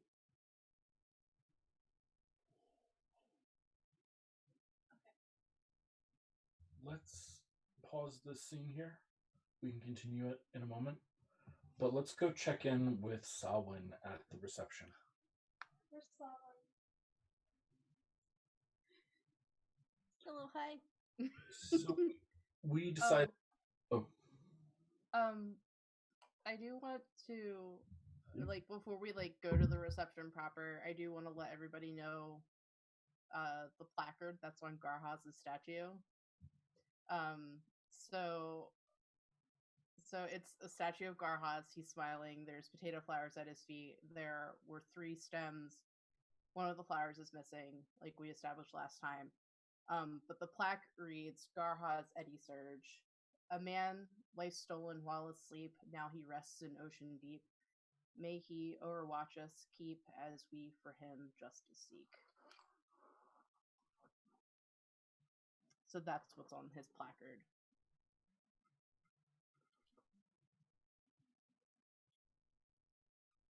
Excellent. So let's go check in on you at the reception. So we've established that this reception is at one of these noble houses. I think it's going to be at the house of Ara Pale Whisper. Ara Pale Whisper is a white dragonborn, and she was one of the richer people on the art council with you, who was near here,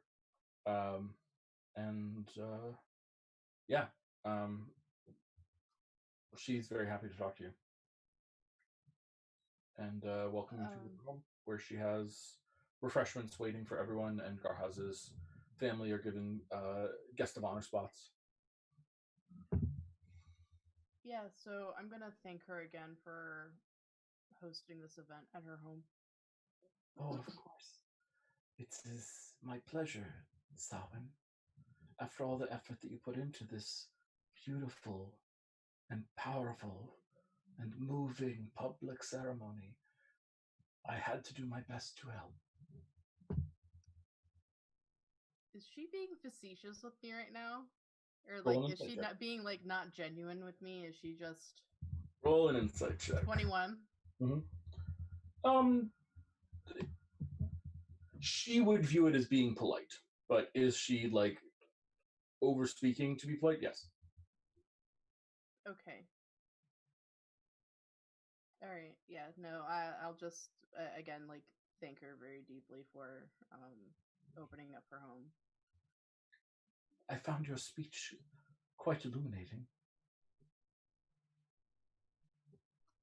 Thank you. And the placard that you left there, seeking justice, a powerful message.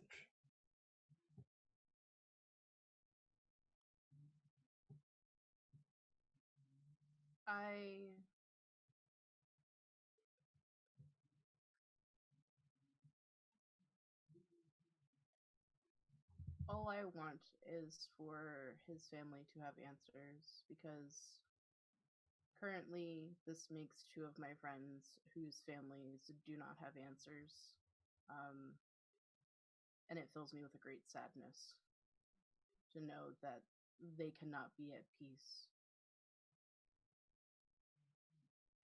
She smiles broadly at someone in the crowd and nods. Thank you, welcome. Just sort of off to the side, but then returns to your conversation with you and says, is it you yourself who seek justice? Or do you have others that do that sort of thing?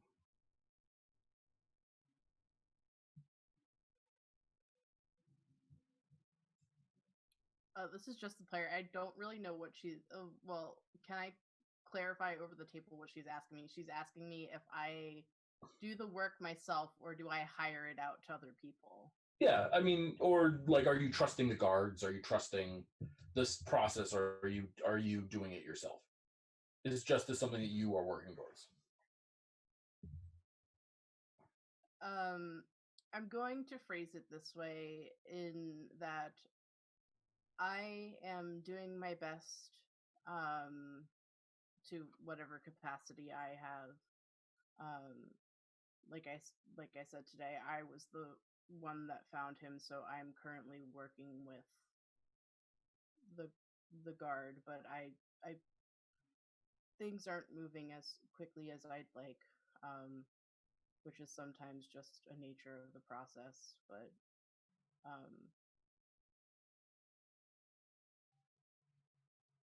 the murderer was skilled then. What was that? The murderer was skilled then. It seems so.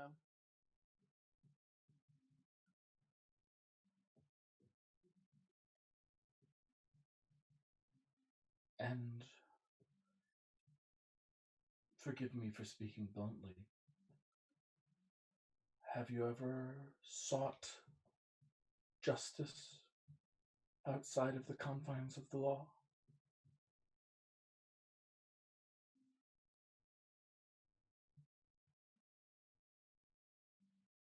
I don't really know what you mean by that question.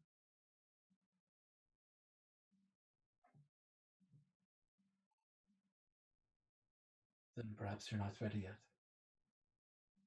It was just a question. An idle one at that.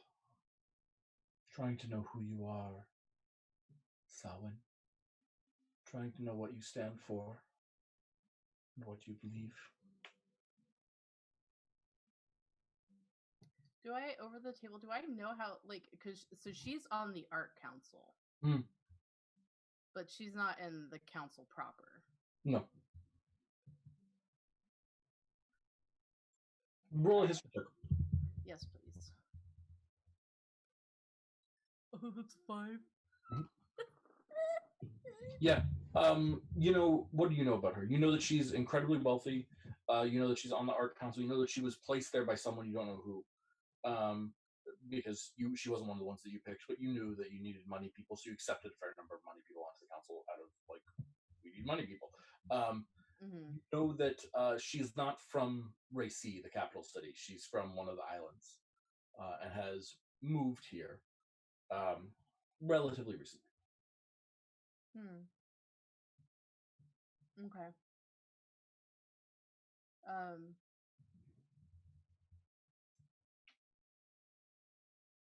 Well, Samhain would just say, well, I hope that, you know, our time spent together on the art council has shown you the type of person that I am.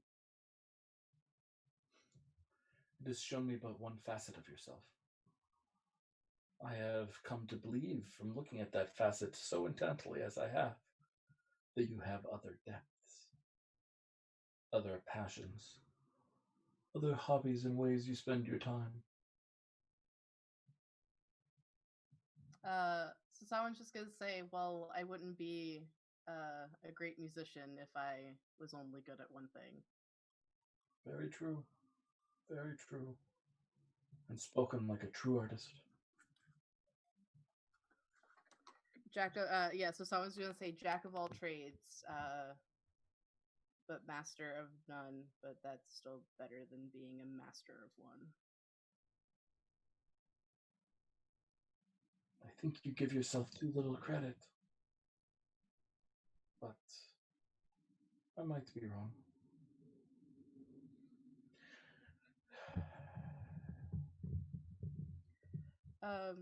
You see her sort of look up and sort of like wonder about something for a second or two. Okay. Yeah, just for grins and giggles. Well, while I have you here a moment, and someone's gonna like take out his cards. And he's gonna do a 3-card spread for her. You wish to see my future? Oh no, the cards call to me sometimes, and who am I to refuse? It might be more illuminating for you than it is for me, but I am only an interpreter. Well, deal them. Alright.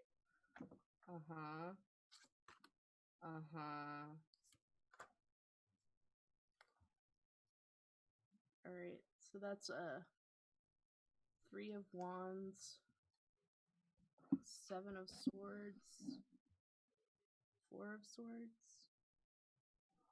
One moment, please, while I calculate. Calculating.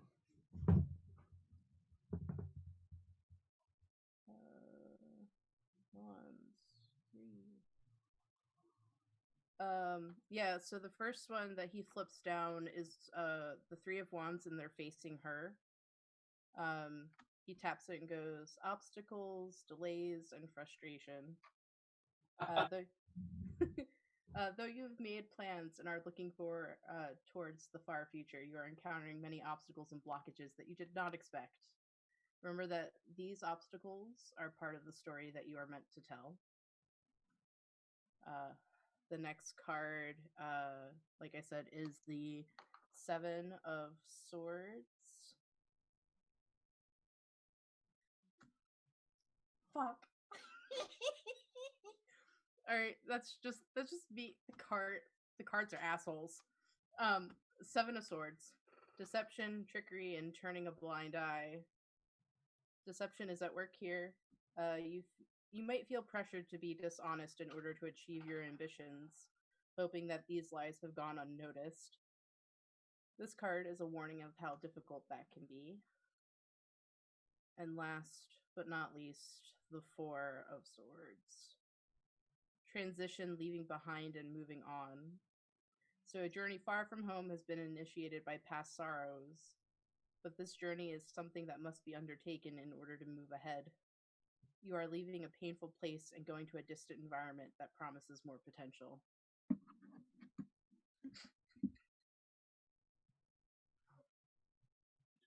If you were me, Samhain, and you received this reading, this warning against dishonesty stands out to me. Would you use that to change your behavior?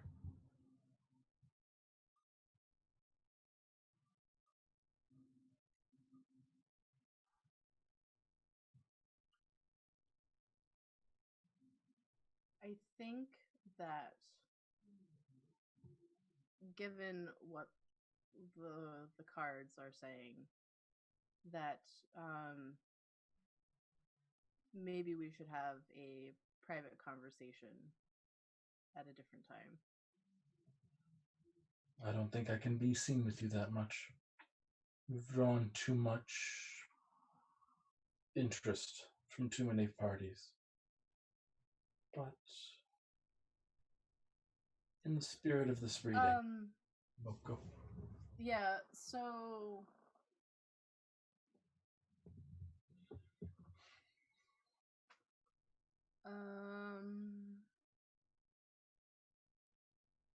I'm trying to think of something that will allow me to like talk to her. Oh. Or like allow her to talk to me without being overheard. Mm-hmm.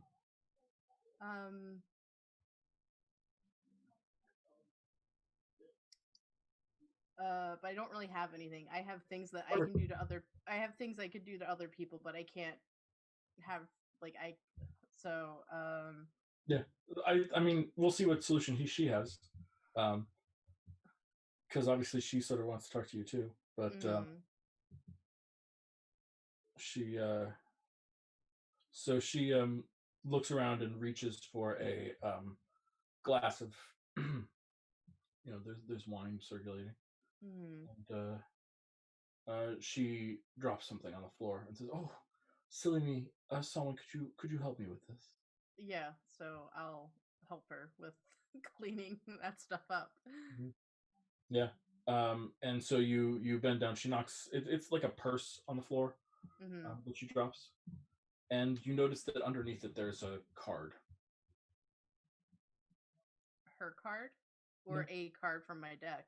No, a blank piece of paper. It seems at first, although you are seeing it from one side, not the other. Okay. And she, thank you for my purse back. And she takes the purse back and very carefully doesn't take the card. Yep. So I'm just gonna take it and like shuffle it into my deck. Mm. And Yeah, put it's the the perfect deck. size too. Yeah, and then I put the deck away in my breast pocket, like on the inside of my coat. She looks at you and says, well, it's only early afternoon, but I find myself needing to retire. There's been a fair bit of excitement today, what with the tidal wave. Can I trust you to look after the party in my own home? I'll have the servants help, of course. Yes, thank you very much again for your hospitality. Remember, It has not gone without notice. remember, all people need sleep. Even princes. And she turns and walks away. Hmm.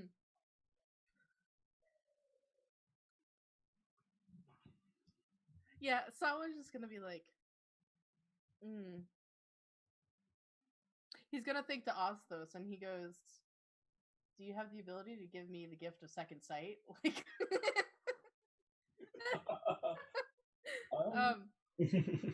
or to like see to like yeah. So he just like says that offhandedly and like laughs in his mind. He's like, "Do I have the ability to like see through people's disguises now because I've made the a deal with the god of trickery and then like it's just like an offhanded thing that he thinks about." Yeah, I mean, Oslos will respond, and he'll say, I think we'll have to decide on what my aims and goals are first, and then in service of those goals of mine, I'll give you all sorts of powers, and we wait to do anything that doesn't. Well, and like, yeah, so like someone goes, well, I mean, if I'm able to keep Celestra safe, that means keeping Prion safe because Magli is doing business in Prion in one of the tombs, so that might be of interest to you. I know I didn't get to mention that earlier when we had a conversation because I had a tidal wave to deal with, but Yes, of course.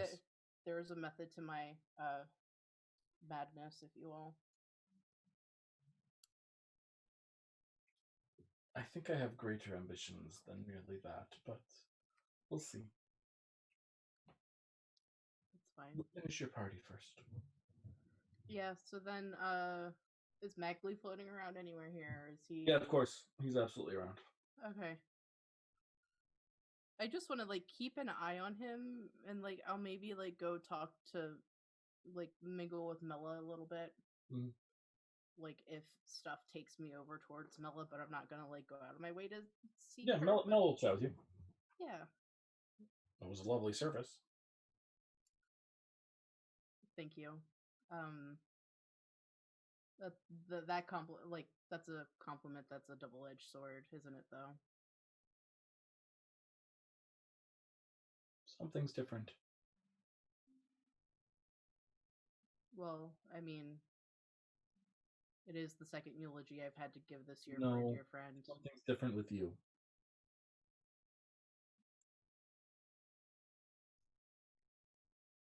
So Sawa's just gonna look at her and go, like he's just gonna like stand there and go, well, grief does change people, does it not?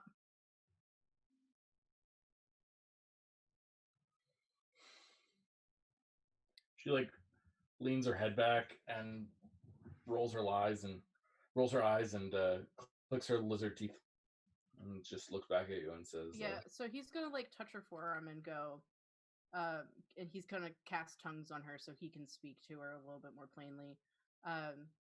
Yes, you're very astute. Something has changed. Not the best place to talk about it though. I wasn't gonna say anything. Moving on. Sorry. And like before he like finishes is I did what I had to do. There was no other option. I said nothing. I made no judgment. Because if it wasn't for what I did, Racy would not be on the map. Well, I said nothing and made no judgment. But the plus is that the Primarch knows what I am, and if it convinces him that I am a more useful dog than the one he currently has, then I think I'll be sitting in the room with you.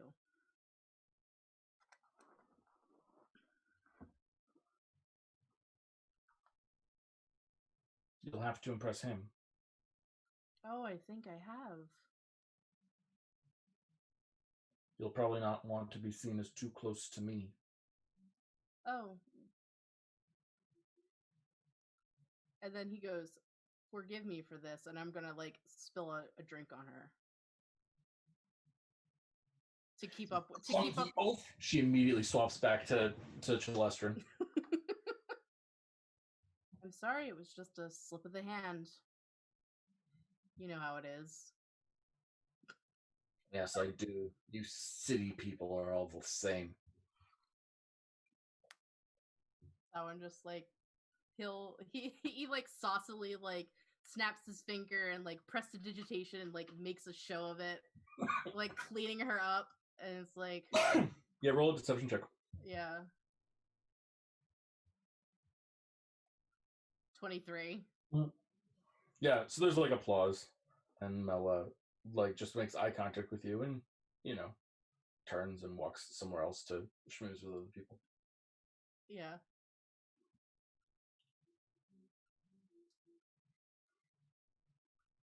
Did Magli catch any of it, though? Almost certainly. Good. It's not so big a reception that, like, people aren't going to catch things. Yeah. Back to our other scene, if that's okay? Or do you want to see what's on the card first? Actually, yeah, if I can excuse myself to the bathroom, sure. I'm going to do that. Okay. You do so. And then I look at the card. It has an address on it. Uh-huh. 323 Beachside Way. Uh-huh. That's it. Do I know where this is in the city? It's a relatively nice part of town,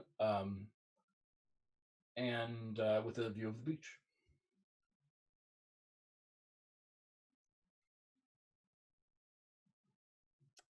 She just gave me a Lepham's address, did she not? I love her.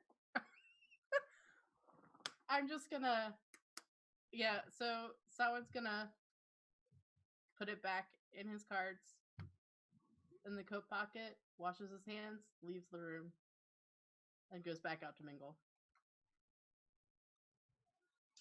And with that, let's go check in on Thomas being distraught. Oh, sorry.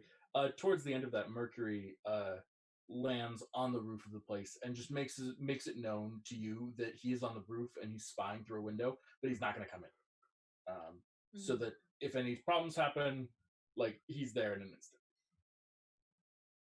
And it would probably be very cash money of you to make him a doggy bag. Yeah. You think someone's gonna leave a party and then not bring treats? I mean, if it's me, I'm like stuffing hors d'oeuvres in my purse, but you know. That's different than some other people. Let's go check in on Thomas. Okay. I mean, I think he's just kind of like, I think that now that folks are there, he's kind of just like throwing ideas around, like, well, I mean, Juniper, didn't you say that you had a friend who knew something about this? Or I mean, Kazan, does Lady Iria have anyone who could get us into one of the libraries? Or Juniper, could you do that as well? I don't even know where to start. Well, I do have a friend who might be able to help. Maybe. Probably not, but still maybe. That doesn't sound very encouraging. No, I mean, he has information. He knows about this kind of thing. Oh, Juno does actually now have teleportation, sir. Depending on where she can go, I mean, she might be able to get information. we definitely don't want to teleport 50,000 leagues under the sea or anything. I mean, the pressure alone would be completely crushing unless we had some other sort of protection. Oh yeah, no, the magic circle Juno knows is probably either the her old college or the other place we were talking about before. Where the tree speaker is. Old Zaga. Sorry, I was muted. Yeah. The tree. Old Zaga. But, you know, don't you know people who know the ocean very well? Like, what about your daughter? Or her dad? I mean, I honestly don't know if anything like this is within their wheelhouse. I mean, okay, like he can say he's gone wherever, but that doesn't make it true. No. They're pirates. Yeah, but he went to the moon. We don't know that. He's a pirate. Wait, you say What? this in front of Kaz? What? Oh, Kaz. I love it. So, Who went to the moon? Look, I was talking with Fabian recently, and he brought up this thing that he said a long time ago about going to the moon, and it's just as much bullshit now as it was 15 fucking years ago. So I think it happened. Oh, if it was. I doubt it happened. Well, regardless, I think that maybe we should reach out to him. You can reach out to him. Well, I would love to, but he's not. Unless I can get one of the psionics, and they're doing work for the city right now. I don't know if I am even entitled to ask one of them to make a personal call if it's not life or death. I mean, it is kind of like that. I don't know. Say your friend's in danger. Because otherwise he doesn't fucking pick up. Honestly, 2 words. I'm alive. How hard is that? I just looked Fuck. over at Cass. Why don't I know where anybody is or how much danger they're in? Okay, so talking to the psionics is a thing. I'm going to start keeping everybody on child leashes, I swear. And of course, we're going to talk to Solin. Maybe he can read cards for your friend? See how he's doing? I mean, I will admit they are often accurate, but honestly, how effective could that possibly be? We'll plunk him in the ocean. We'll You know, put Solin in the it ocean. occurs to me that we're putting too many good people, we're returning a lot of good people to the ocean, and we're not putting enough bad people in there. Oh, I know. We have a plan. Toss them in the ocean, but still, we're going to put Solin in the ocean. Like, just wait in there. He'll read the cards for your friend. See how your friend's doing. What if his cards get wet? Well, he'll have the little. I think he has to floating put them in disc. it. He has. We'll figure it out. Oh, he does do that, doesn't he? He has the floating disc. He can do it that way, right? I Cass? can't fucking think straight. Look, we'll have a plan. We'll wait here for Solid. Fuck. Wait. I think Solid's Great a smart plan. one. I think we're lost without him. Do you? My fault. I should have asked Mercury to ask one of you to bring the brain cell with you. You know what? I have a lot of brain. Okay. Do you want me to bring Lady Iria into the mix? Because I can ask, but she's gonna ask questions. I honestly don't know, Kazan. What are your feelings about her in this way? Like, can she be trusted? She's been such an unknown. I didn't like her at first. I'll be quite honest. I know. I know I can be quite secretive about those sorts of things, but So secretive. I would have to talk to her, but I would, if I deemed her trustworthy, would you all feel comfortable with me telling her things? I mean, it seems enough powerful people already know our business. At this point, it feels like everyone is just Feels like picking it. sides. I feel like we're all very public now. Yeah, I think we are. I mean, I'm not going to go shouting anything from the rooftops still, but that's the vibe that I'm getting, that everyone's just, that a lot of people are trying to figure out what side they want to come down on. And I really don't care one single fucking bit for the fucking lives of the people in this fucking city Oh, being looked at like some kind of fucking wager by so many powerful things. yeah, I mean, it's not fun. Okay. So we're not going to make any decisions until we all get together and talk. I mean, I don't know what's going to work. I don't have any ideas. I don't. There's nothing I can do. I don't know what to do. Okay, well, I'm going to do my research.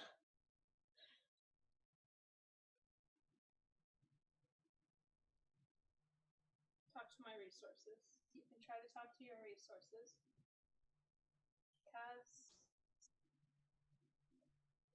I mean, if you're going to tell her anything, don't tell her anything about Stepwise, but... Wasn't planning on it. Yeah.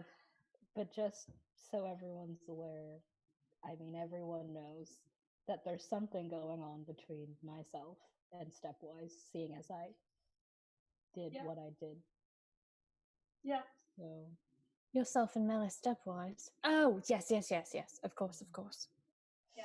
Save me. Sorry, it feels like it was a month ago or something. Was. it was. It feels like 5 years, maybe. And then there's always Prince Alepham. Maybe I should kill him, like then I could heal again, probably. Yeah. We could use one fewer distraction, I'm going to be very fucking honest. Yeah, we can toss him in the ocean. Should we kill him? We keep saying that, but nobody ends up in the bloody ocean except my friend and fucking Gahaz. So let's kill him. Okay. Right? Yeah. I mean, he's killed a lot of people. And yeah. And I want to be able to heal, at least. That'd be nice. Yeah. Right? And I mean, if he's made a deal with the decaying one, or whatever they call him. Well, I mean, you're still going to meet with that person. You don't know if he is the contact, do you? Oh, no, I'm meeting with a person who is friends with the plague. The plague is friends with the circle of rotting bone, which I think is what Prince Alepham is buds with. This is all so weird. I know.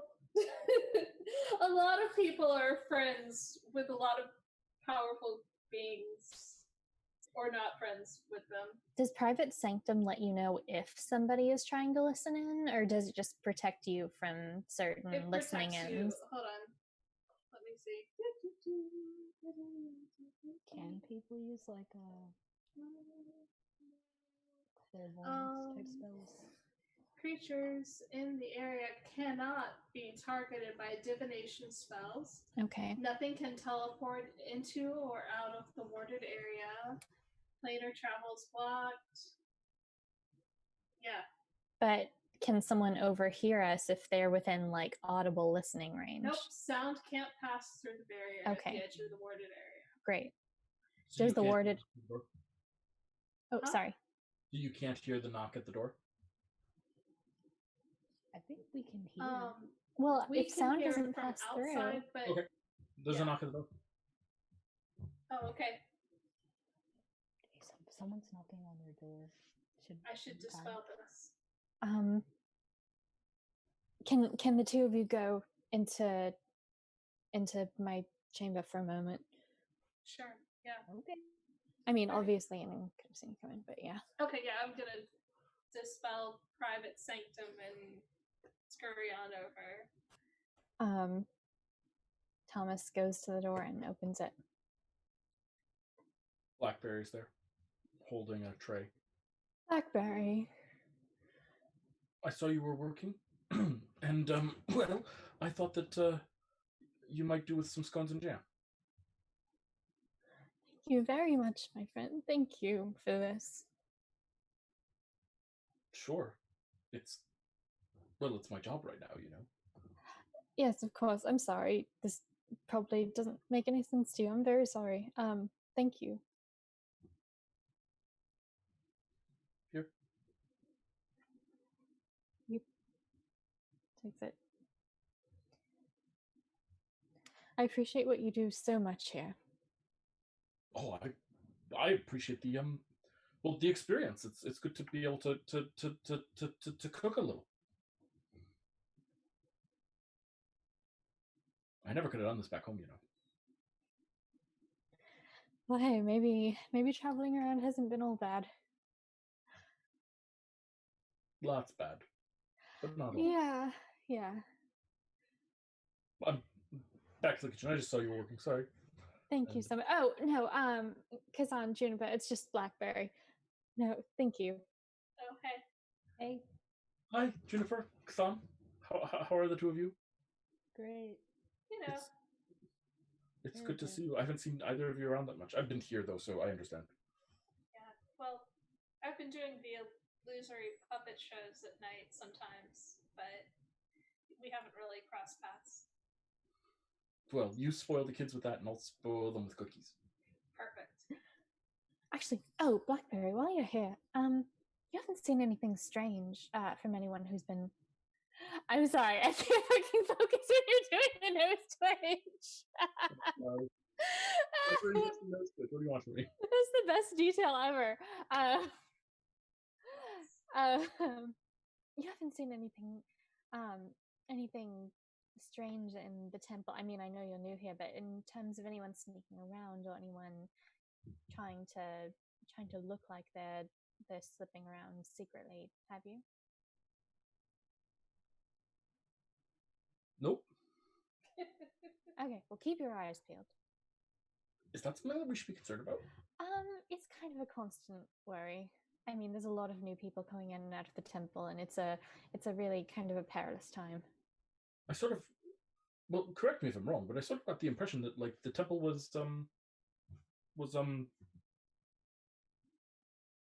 open to everyone. Yes. No, you know what? Don't mind me. It's been a difficult day, and my judgments are a little on the fritz. I apologize. Forget I said anything. Thank you for the scones.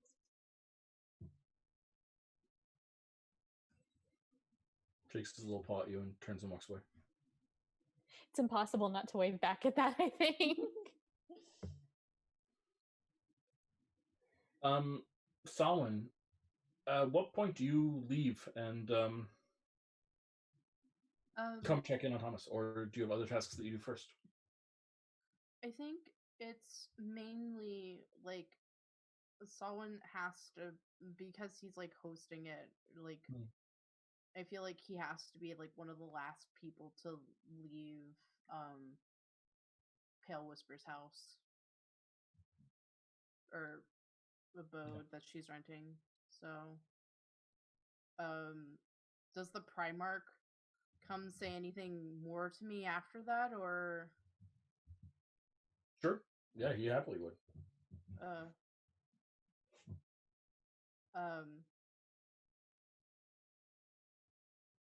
Yeah, I guess like someone to make small talk with him and like see if he brings anything up in conversation to Sawin, like, or if he says anything about like, you know, oh well, didn't your pet know? Like, yeah. So like letting him like stew on that throughout the entire like reception type of deal. So the covering fell. Yeah, that was a thing to behold, huh? Bright lights, pretty colors, horrifying acts of violence and chaos. Yep, we were all present for it. You know what it means?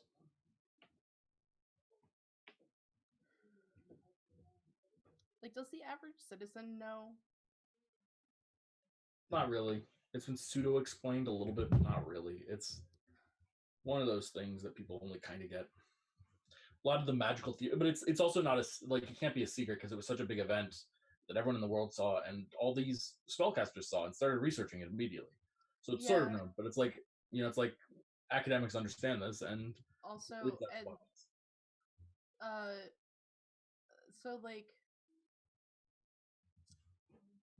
I'm trying to think if like Sawin can use like him being from Terravest as a way for him to explain like how he knows like what the covering is. Sure. Yeah, so yeah, well it was something to do with the Kava, right? They were responsible for keeping the world safe, am I right? Well, yes. Unseen from,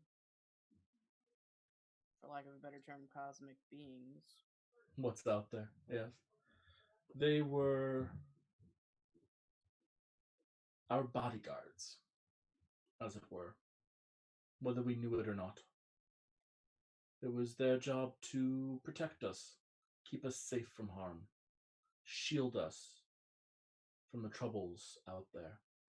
And the device that they chose to do that with was the covering. And they did it when they liked the governments, and they did it when they did not. They certainly had no love for the Tuan Empire, but still they maintained the covering. But for some reason, these people decided to abandon the post that they have held loyally for thousands of years.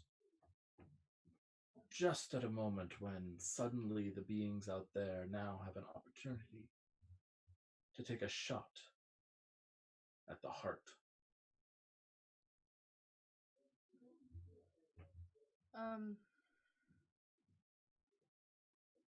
Well, don't you think that's a bit strange? I do. I think that behavior is peculiar. And when I went to Terravest for negotiations... Is he talking about recently? Yes. Very recently, then. And not, like, Grand Accord recent... Within the last attack.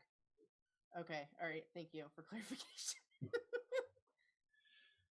The answers that were forthcoming were minor and negligible. These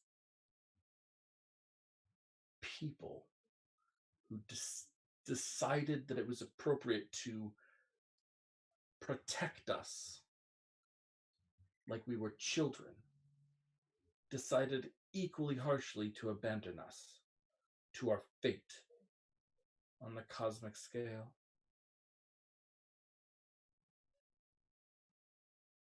So you got that straight from the horse's mouth, then? They talk around their issues. Everything they say is in circles. They speak. Well, every good politician talks around everything, do they not? You wouldn't be worth your weight in gold if you didn't. Ah, but not to the people. You must speak to the people. You must speak truly.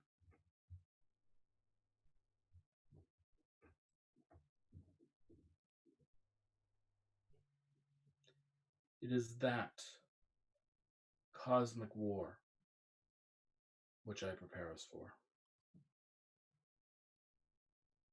By preparing non-spellcasting people to go fight the Kava.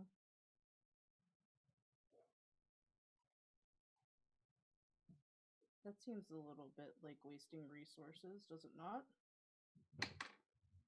They have to be trained. They have to have experience. Yeah, and I heard the other day that your financier was a little bit up in arms with you. He is foolish and short-sighted. He sees what is beneath the earth as what is more valuable than what is above. Well, I mean, if you have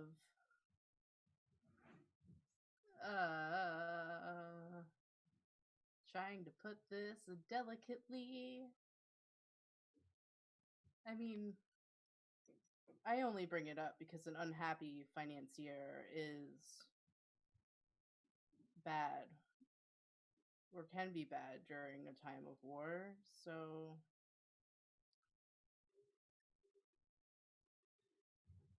You speak not wrong, but the powers at my disposal right now, they are the real currency in the coming wars. yeah, so like someone's just gonna lean in and he goes, the child who couldn't tell you whether or not something was going to wipe you off the map, or the muscle you let run loose through the town, destroying the Soulwood Tavern. Are those what you mean?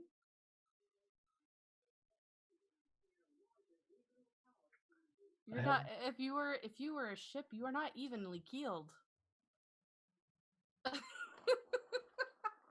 Darwin, you are still so concerned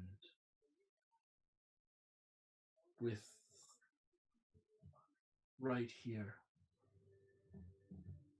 Your eyes are on your present place, Are they? not the future. Yeah. So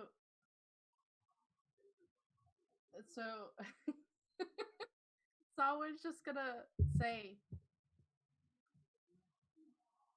well, one has to keep an eye on the present in order to have a better eye for the future. And then he's just gonna say, Racy could have. What was that? Do you understand the present at all? You see these images, bits and pieces of things. You think that you toy or play in a field with gods. But there is always more. One thing that the sea has taught all of us: there is always a bigger fish.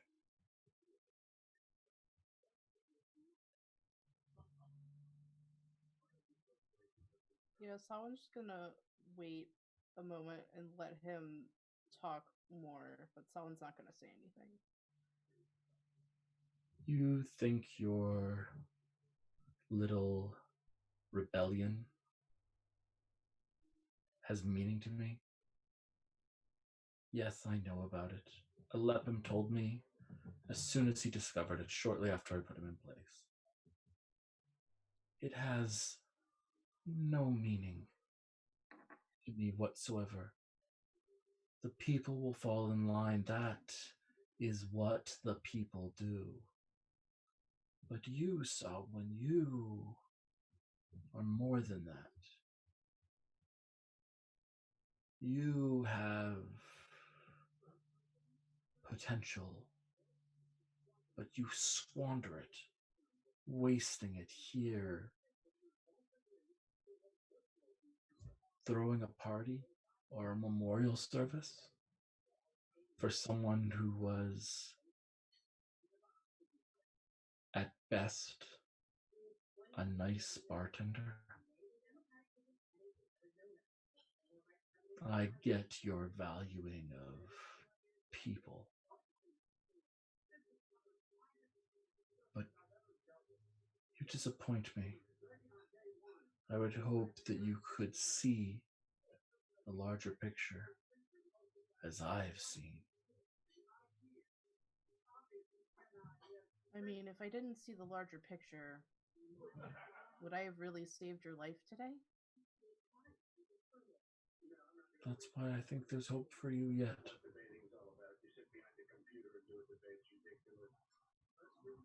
Again, an eye on the present doesn't mean that I don't have an eye towards the future. I feel like there's got to be a test here of some sort. Mm-hmm. Deception seems appropriate to me. That's fine. Does that feel right to you? That's fine. Did I get inspiration last time? I don't remember. It's been so long. And I don't remember either. Oh, fuck. Alright. Can I have advantage because I did save his life today? Oh, no. Oh, Oslos got a trickery. Pray for me, guys. Thank you. 27. Ooh. Holy. Beautiful. Beautiful. That's good. Oh, God. Wheeling and dealing. Okay. So he looks at you and says, "You are unsatisfied then with the way this city has been treated by my servants?"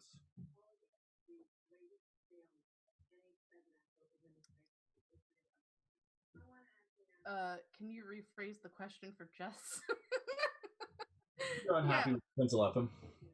Yeah, no. I think his methods are a bit heavy-handed and a bit uncouth. For being royalty, that is. Or alleged royalty.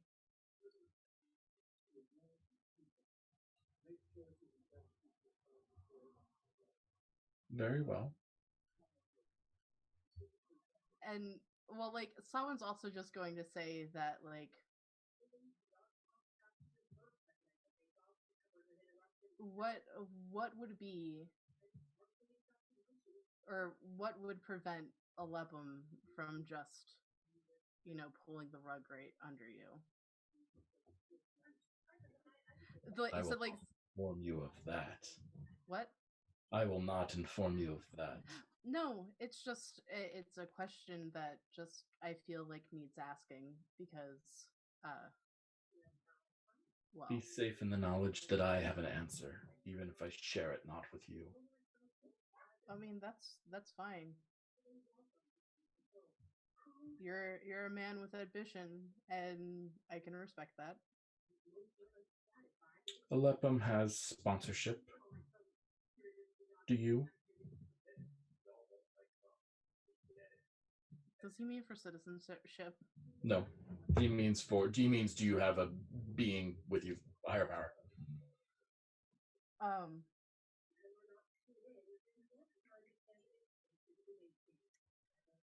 Like, currently? He's asking if I have one currently? Yeah.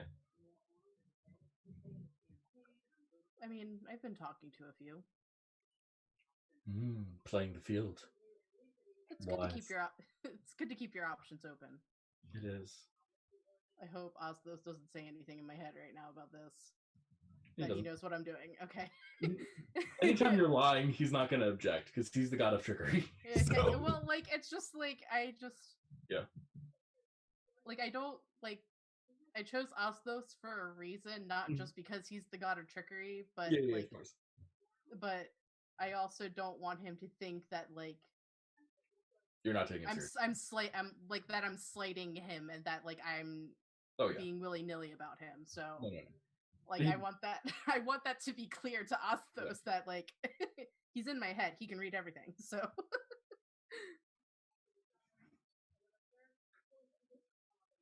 Well, make a choice at some point. And then I would say remove any obstacles to the career that you want, and we'll have another talk. You don't like my methods? They're barely mine. They're just my servants. Those are replaceable.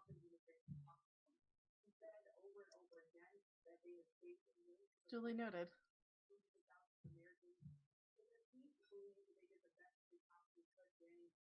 It was a pleasure speaking with you, Selwyn. And you. Or, like, and, yeah. Like, Selwyn would make a formal, like, goodbye. Yeah. Jetpack feels dirty now. I am gonna need to go take a shower, but... That's fair. Totally fair. Yeah, so he bows and takes his leave. And you realize that during the conversation, occasionally people would come up and bid you farewell and leave, and bid you farewell and leave, but it was all very private still. No one overheard anything. That's fine. And but the reception is over. Yeah. I think I would just let Pale Whisper know that everybody's out of her house, and thank her again for her time. You're welcome. Oh, and now that we are by ourselves, I'm gonna cast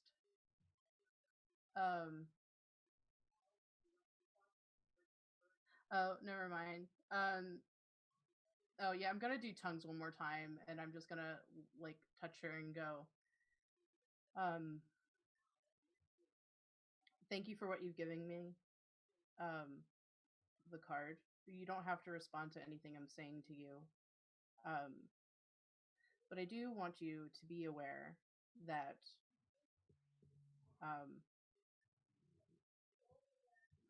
while you see one facet of me, there are other facets you have not seen. And some of these facets are for show. They are fool's gold. They're to not be believed. I don't know what your feelings are on Primarch, but like if I say if I bring up the Primarch, does she make any faces? Roll an insight check. Yeah, because I need to know. She's 18. She furrows her brow in surprise.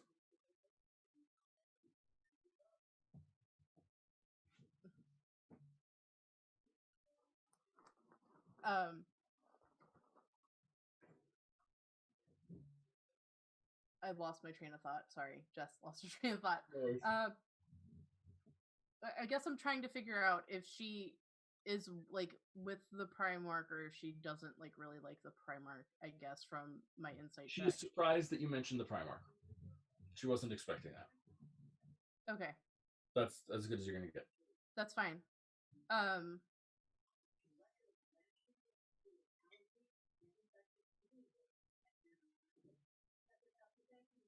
There are things afoot in the city, and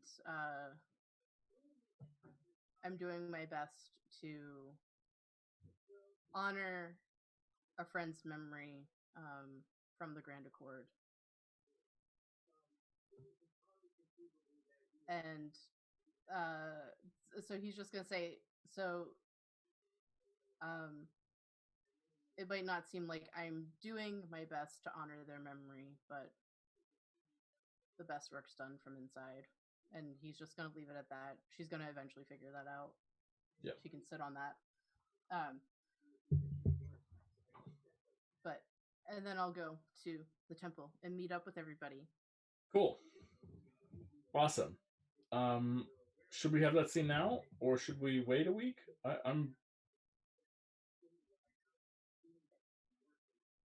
I think we should have the scene, but Great. also, Let's do it. Also, Sawin's out of like spell slots. Everything. I mean, it's actually, no. Has that ever happened? I have higher level spell slots. Never mind. I could just blow those on my third level You're spells. a bard. Yeah, I'm a bard. I could do that. Sorry. Okay. So Sawin makes his way over to the temple, and they are discussing what to do and trying to figure out what to do as Sawin enters. Oh, thank the gods you're alive. Why wouldn't I be? Well. So how are you feeling? Like yourself? Yes, I am of my own mind and faculties. Do you feel queasy or like gassy? I felt that way. No, it was like taking. It was like sitting in a cool stream. Your deal sounds a lot better than mine. Well, I mean, just wait until like I tell you who it's with. So I went to go make a deal with Coral Reef EMS, Flock of Fish EMS. They were in a paperweight by a skeleton man with a ruby scar. So can you run that by me one more time? Oh, So my dream space, I can go see gods. Okay. A paperweight? A paper. It was glass. Oh. I couldn't follow the line. It was shifting everywhere. I just assumed it was a paperweight or something. Oh. So there's that Yemis, and then the Yemis who's ruining my life. Oh yes, there's two of them. Okay. But Yemis is a concept, but the Yemis that the child, not the flufferfish, is weak. And the god that I've made a deal with is none other than an ancient god of Prion. So we You should left pick... out the fact that I'm magnificent. You are magnificent, and you are a beautiful palm tree. I could be, and a palm tree just appears in your room. It's a little bit short for a palm tree, but it just appears there for a second. Rustles its leaves a little bit. Don't I look good like this? Can we hear? Yeah, it's just right there in the middle of the room. Solid. Yeah, Oh, you are lovely. yeah. So, Oslos. These are my companions. Oh, a party full of companions. Nice to meet you all. Hi. So Anything Oslos. for me? Let me try something else. And you hear like a crack, and the palm tree disappears, and then another crack, and you see like a halfling that is dark-skinned, short, bald, and has like a huge pot belly, wearing lots of jewels around him, and like a white turban of some sort of draped over him in some way, shape, or form. And he removes the turban to reveal that he's bald, and just sort of holds it in his hands. And in the middle of it, you just see like a pile of gold in the middle and the inside of the turban. Oh wow. Hi. So, Thomas bows. I like you. You get it. Respect. That's where it's at. Gotta love the respect. But yeah, so someone will just briefly explain that, like, you know, if it wasn't for the help of Osthos, like, Prion would not be in existence. And goes, I am a bard, and I am really adept at lying, so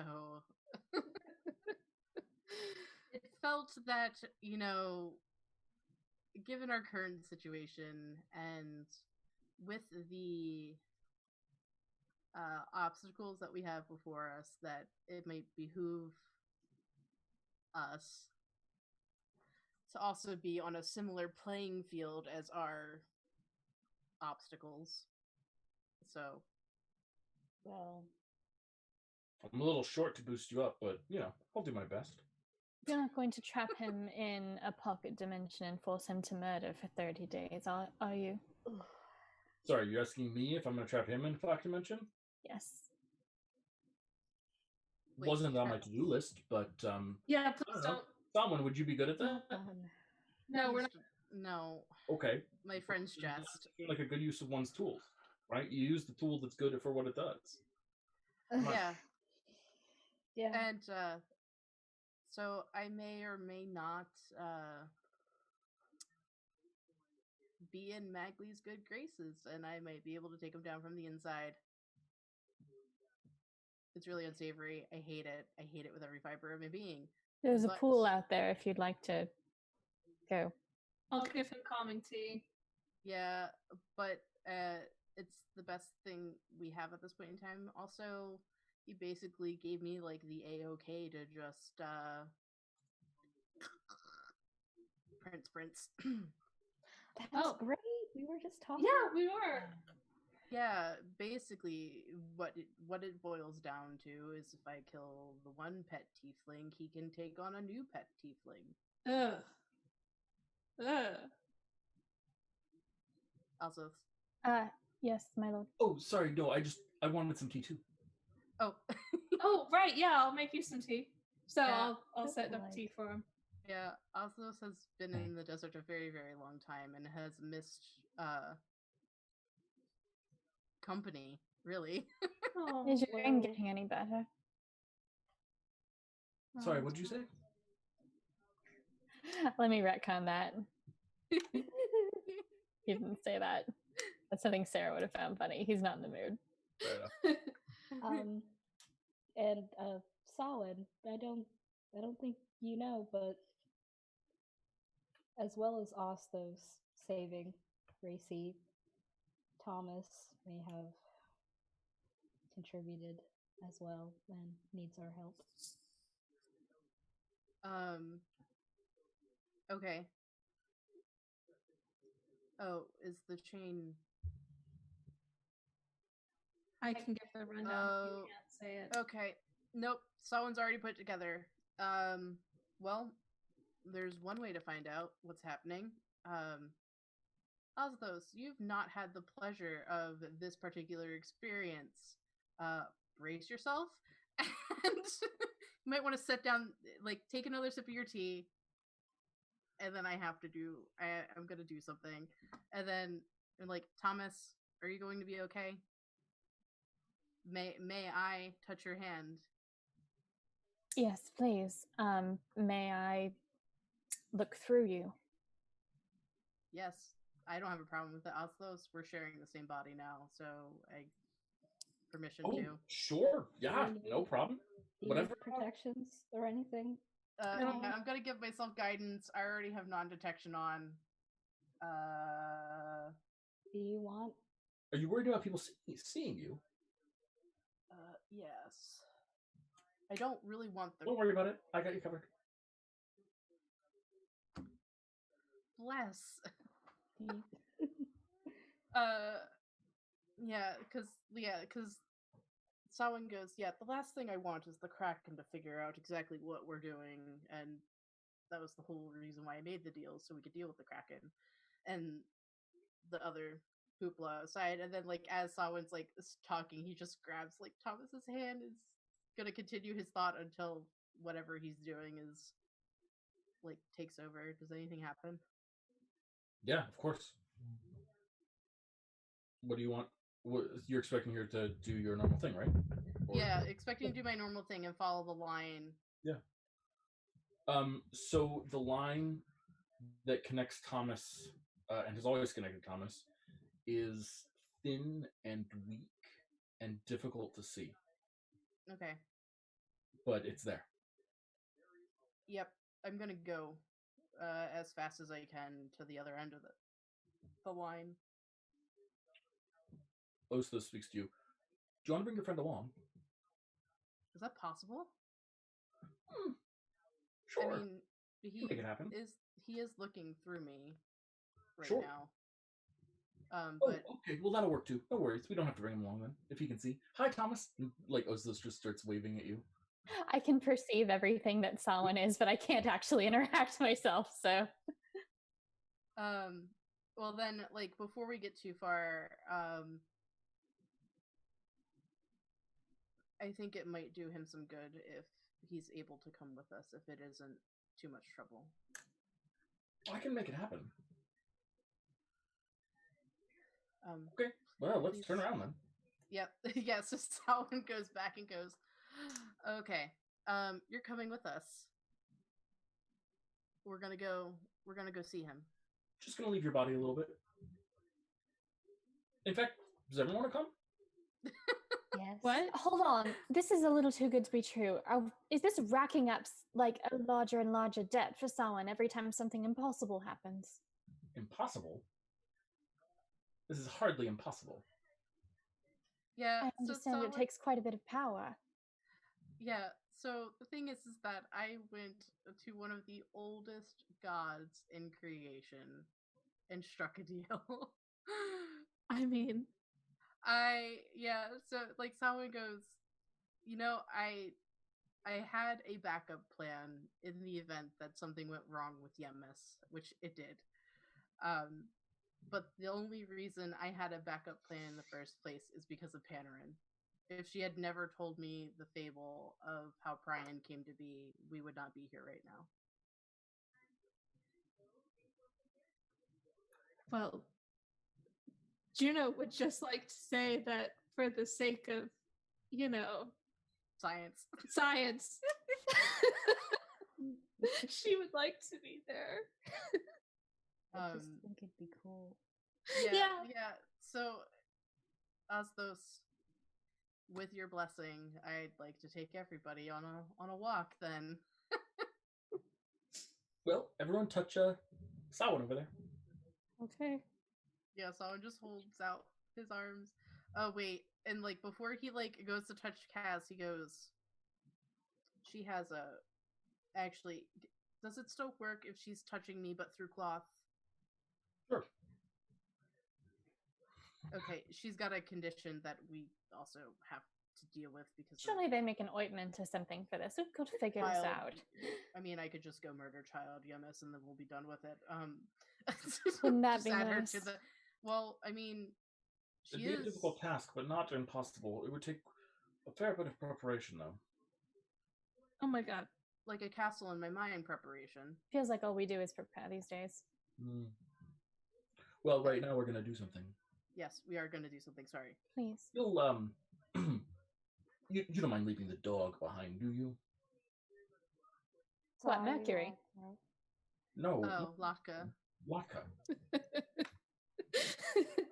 Sorry, just never really liked dogs. Too straightforward. Not mistressness. More of a cat man myself. I like. I think it depends on the dog. Yeah, Latka, watch over our bodies, will you, buddy? Yes. Well, everyone ready? Samhain, do that thing! Alright. I love how he's like a game show host. I love it. Yeah, so Sawa just grabs like Thomas's hand again and like looks for the line. Yeah. And you all find yourselves leaving your bodies. Leaving them behind. You see the line that connects Thomas, and you see other lines as well as you are there. If you turn and look for them, you see that there's a very strong, bright bond between Samhain and Ostos. It's not a bloody competition. You also see a much weaker bond, but still very present, reaching from Kaz into the distance somewhere. Oh, and someone be like, Tis told me while we're just in here, I thought it would be fun to show you. So like, Shawin will like take his coat and show them the fish hook that's in him. Mm-hmm. Oh, what's God. in the cards? It's fine. Oh. I don't feel anything, but I mean, because they're a gift from Panarin, and then he just tucks them back in his coat. But this is what I look at when I do my thing, and this is the line we have to follow. It's quite the metaphor. And we can go as fast as we want because metaphors have power. Learn that one, Thomas. Learn that one. You're right. Next time I'll just shove a fish hook in somebody to show how well connected we are. It'll prove your dominance at the minimum. Well, chains are used to keep things safe. So, I mean, that's what your chain is doing now, so we should go boost morale. And like I said, we can go as fast as we want. We can be there relatively quickly. Come this way. Start sailing away, following. Yep.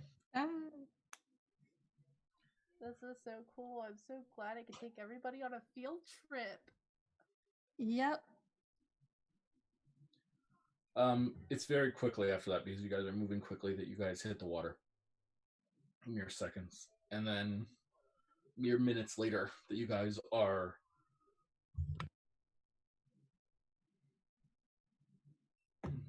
deeper than any of you have ever been in the water before.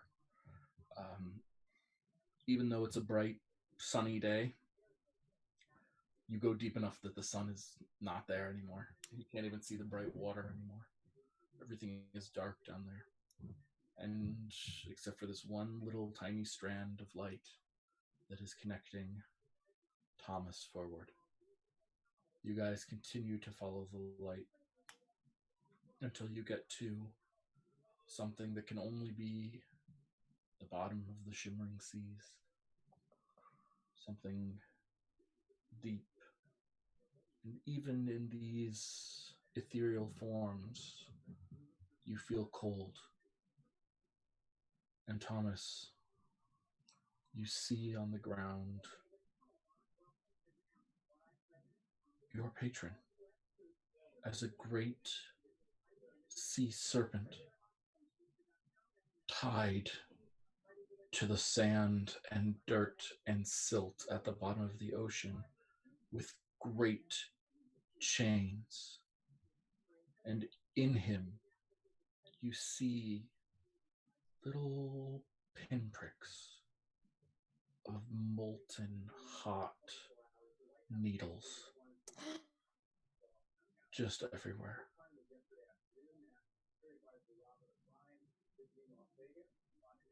Steam at the bottom of the ocean.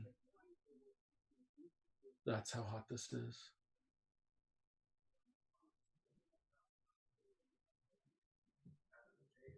Would anyone like to roll? Juniper, actually, would you like to roll a nature check for me? Yeah, let's do that.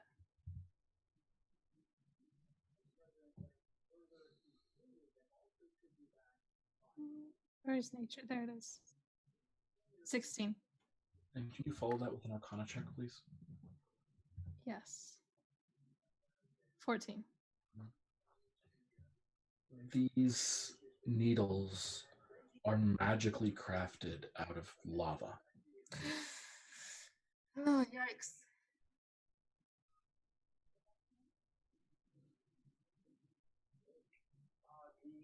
Thomas, do you want to do anything? We can't leave him like this. We can't leave him. He's in pain. Okay. Yeah, can I get in front of him to like talk to him? You would like? Yeah, I'd like to do that. His eyes are closed. His head is lolling about a little bit. He's like squinting in pain. We're here. His eyes shoots open. He says, And "Flee, like, yeah, flee before he captures you." it's You didn't fine. even promise, did you? I don't want him to see. He can't be seen. I've made a deal. We wanted to let you know that we were here and that we are coming for you. Don't risk Thomas.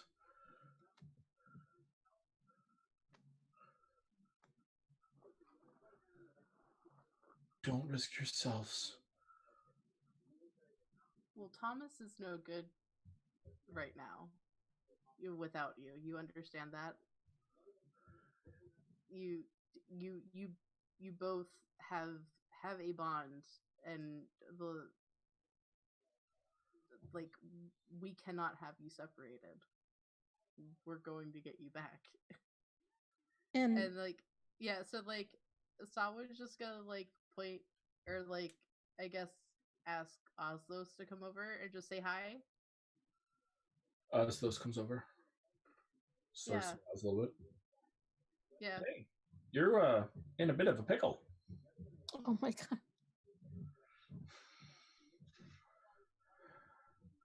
You're helping them? Seems that way. I don't own any favor with you. This isn't for me that you're here. Why are you here? It's for me. I made a deal with Oslos. Listen, little tiefling and old god, I can take it. I will take it as long as I must to protect Chalestra, Resi, and the world of Isaim. If this is my fate, then let it be it. Just keep Thomas safe. Yeah, so like someone's gonna reach out and like just very gently, like where there are not pins, is gonna just gently Thomas's patron's face and go, "You see, my deal was with Oslos to defeat the Kraken.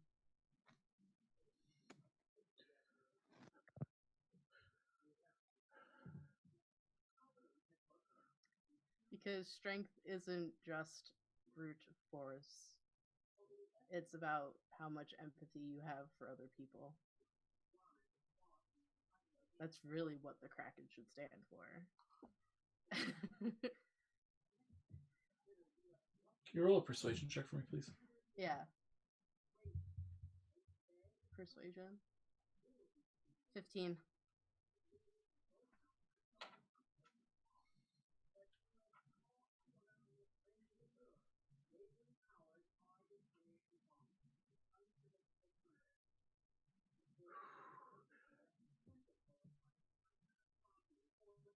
If this is what you need to do, if this is what you feel is right, I may question it, but I won't object. But when you go back, just tell Thomas I'm okay. He's here right now. Fuck. Oh, It's that's fine. absolutely fucking right. Fuck.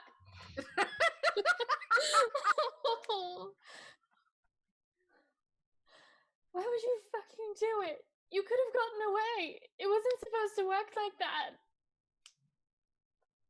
I wouldn't have traded you. You could have gone. I wouldn't have traded you either. Well, why do you get your way anyway? He grabs one of the chains and he tries to cast counter spell. Yeah. Oh. The chain is stuck there.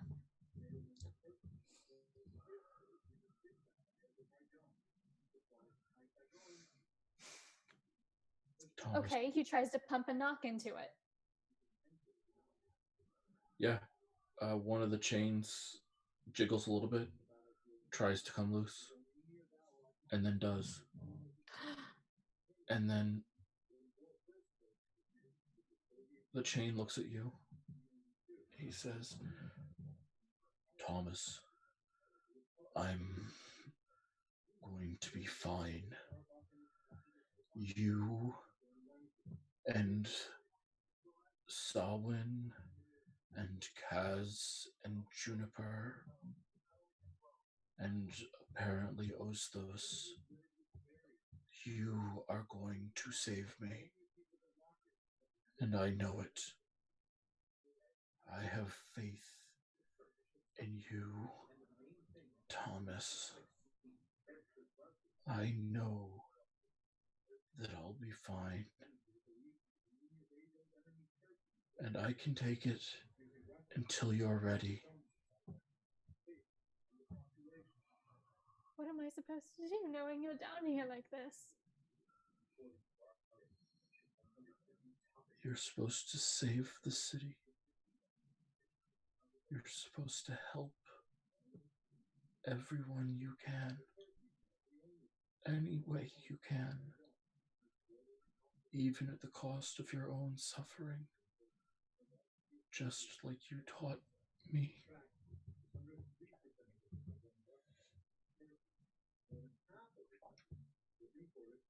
Can you sleep? Do you sleep at all? I haven't yet.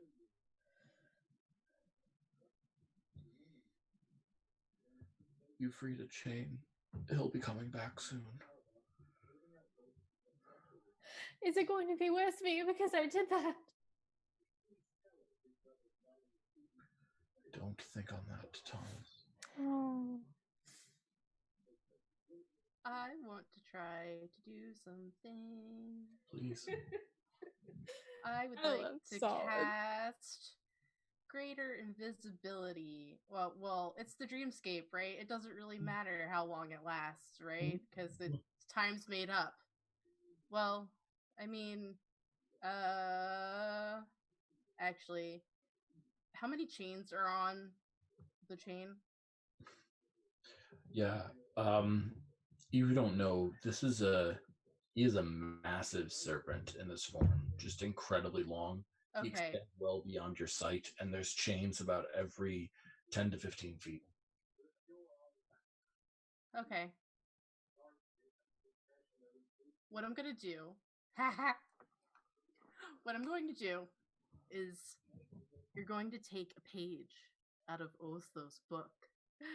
And so I'm gonna put my hand back on the chain's face, and I'm casting planar binding, and it lasts for at least 24 hours. And I'd like to shatter, but before I do that, I'd like to shatter a couple of the chains that are on the chain, and then I'm gonna cast planar binding, and I'm basically going to ask him to travel the ocean floor to distract the Kraken for 24 hours. And we're going to do this occasionally over the next 6 months. But I can only do this for 24 hours, and then I'm casting greater invisibility on the chain. This will buy you reprieve. I'm not sure how often I can do this, but, you know. And what if it makes it worse for him when he finds him? I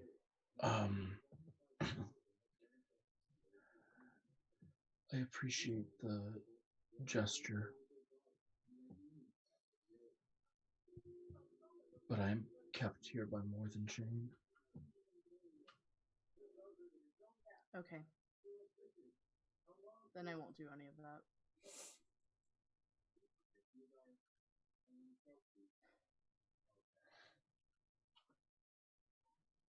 Thomas kind of floats over to his head, and he kind of like hugs as much as he can of him. And he says, "It's going to be all right, darling, I promise." Believe me, Thomas. I know that it will be.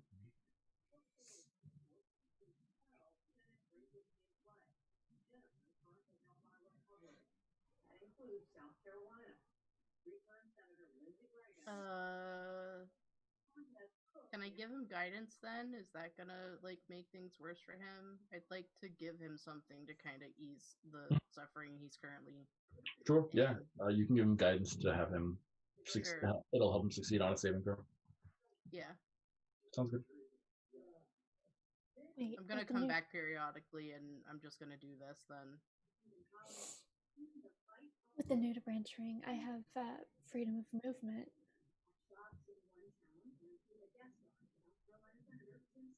True. I gifted it to you. Would it help you? I am bound by more than chain. All right, but are you bound by more than chain by spells or by cussedness? I am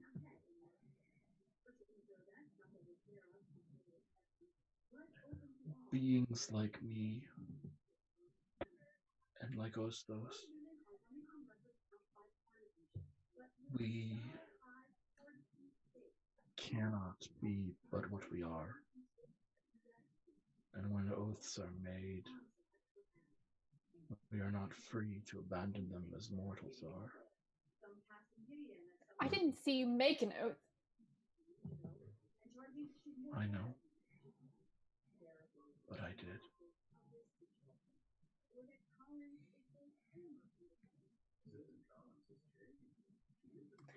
So what? We have to kill the Kraken. Is what we have to do. Yep. We're gonna defeat the Kraken. Right now, I'd appreciate if you would leave before he returns. I'll be back any second. Oh. We will. So yeah, we can make we'll be making plans, and I'll come to visit. I can follow the line.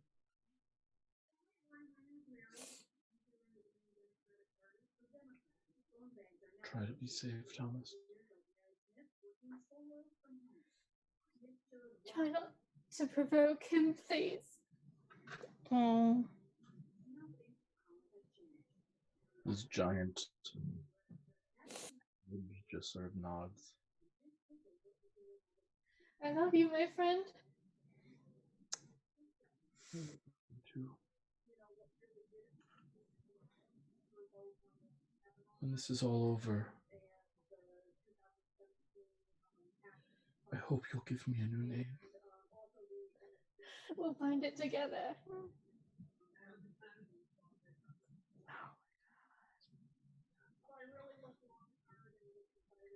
And I think that's where we're going to end today's episode.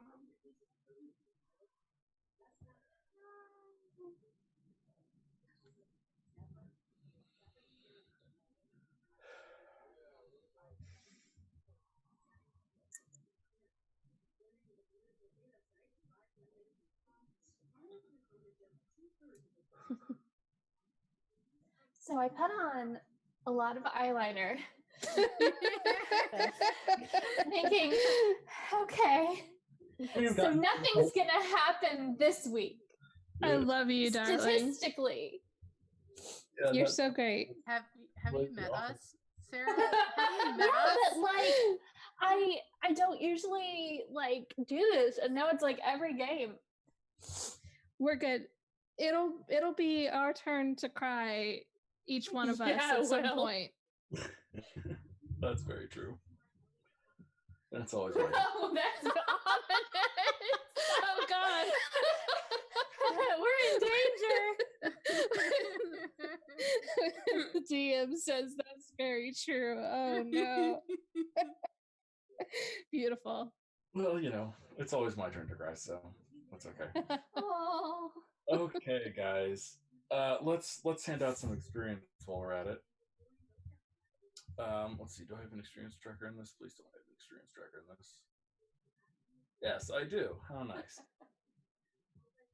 Wow, you guys are 2 points into the next thing. Cool, awesome. Let's do this thing. So, did you guys learn something about Primarch Magli Blackice, his conspirators, or his servants this week? Yeah. Yay! Take that experience point.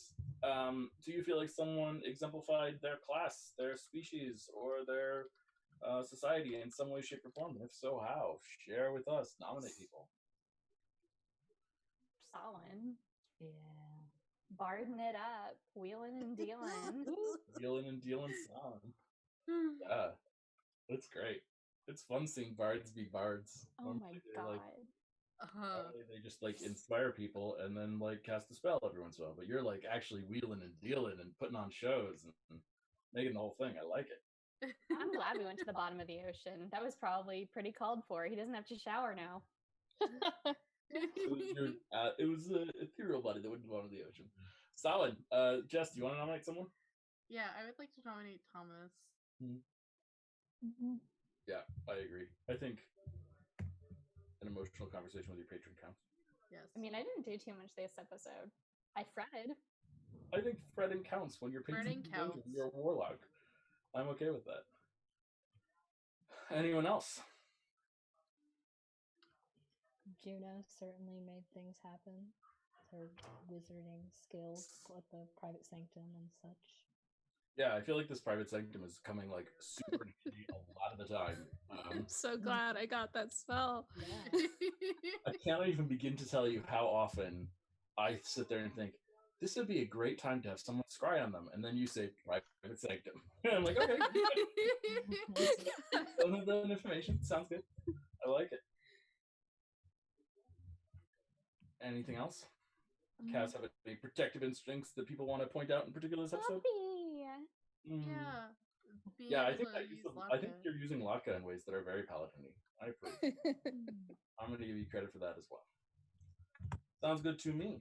Onward and upward to Did You Overcome an Obstacle? We'll start with Kaz. Kaz, did you overcome an obstacle? No. And on to Juno. Juno, did you overcome an obstacle? I don't think so, no. Great. Solomon, did you overcome an obstacle? Yeah, I did. And I feel gross about it. I agree. I feel icky. I agree. There's not Thomas. enough bleach in this world. Did you overcome an obstacle? I don't think so. I think he's currently consumed with an obstacle. I don't think he overcame it. I think that's totally fair. And then last but not least, let's check in on your beliefs. Juniper. That would be a no from me.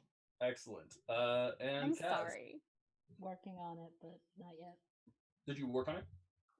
I mean, it was Thomas, but didn't do anything. I He was think, literally the first person you You got to him. comforted I think running him. across the city counts. I didn't make a rule Yeah. for it, but I think it still counts. Like, that was clear effort and concern. And yes, it wasn't anything specific, but we'll see the specific in the future. So I'm going to call it working towards it. I like the part where you took off running in any random direction before realizing you didn't know where he was. That definitely happened. That's perfect. Thomas, what about your belief? I mean, yeah, he worked towards and was able to make contact with some kind of being who could give him more information on the Kraken and how to reach his patron. Yeah, I agree. It was through your friends, but it's the same thing. I love it. A powerful being is a powerful being is a powerful being. Yeah, if that powerful being happens to be named Oztoston as a god, or if that powerful being happens to be Juniper and is a fox food. Either way, powerful being. Juno is more powerful. We'll see. And last but not least, Solon. Yes, I did. Yeah, because I was supposed to make myself look attractive to Magli Blackice, and I sure did today. Mm-hmm. Oh my god.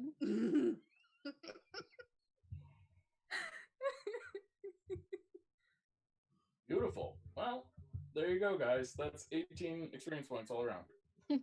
Nicely done. We'll take it. And I think we had that insane episode last week with so much intensity for two people, Samhain and Thomas, and this week obviously we had to deal with a lot of the fallout of that, but I think that as we move forward, we'll get back to like everyone having their intense moments moving forward. I'm sure that will happen. It's not like it's not like everything isn't primed for intensity with all people. It's just that we happen to have a little bit of focus. Well, everyone who has been watching, thank you so much for watching. We really appreciate it when you watch. It makes a difference to us. If you can, please hit that follow button. We're 2 followers away from 100 followers. That would be kind of cool. That would be kind of a cool milestone. I don't know. That means something to me, I guess. I don't really know how I feel. I'm conflicted. The whole thing is conflicting to me. That's okay. Don't worry about it. Anyway, if you follow, I'd appreciate it. And if you like our content, then you'll get notified about it when it happens. We've got shows Thursday mornings, Thursday evenings, Friday afternoons, and Sunday afternoons. All sorts of good content being made here, and probably some more stuff soon. Looks like we're gonna have a solo RPG done. Yeah, is that still in the works? Oh, yeah, I'm working on it. Still working on it. Sounds good. Well, we'll see that soon. I'm excited to see that and all that good stuff. And as always, we highly recommend that you go live good, peaceful, and happy lives. And don't forget to call your cat and feed your mom.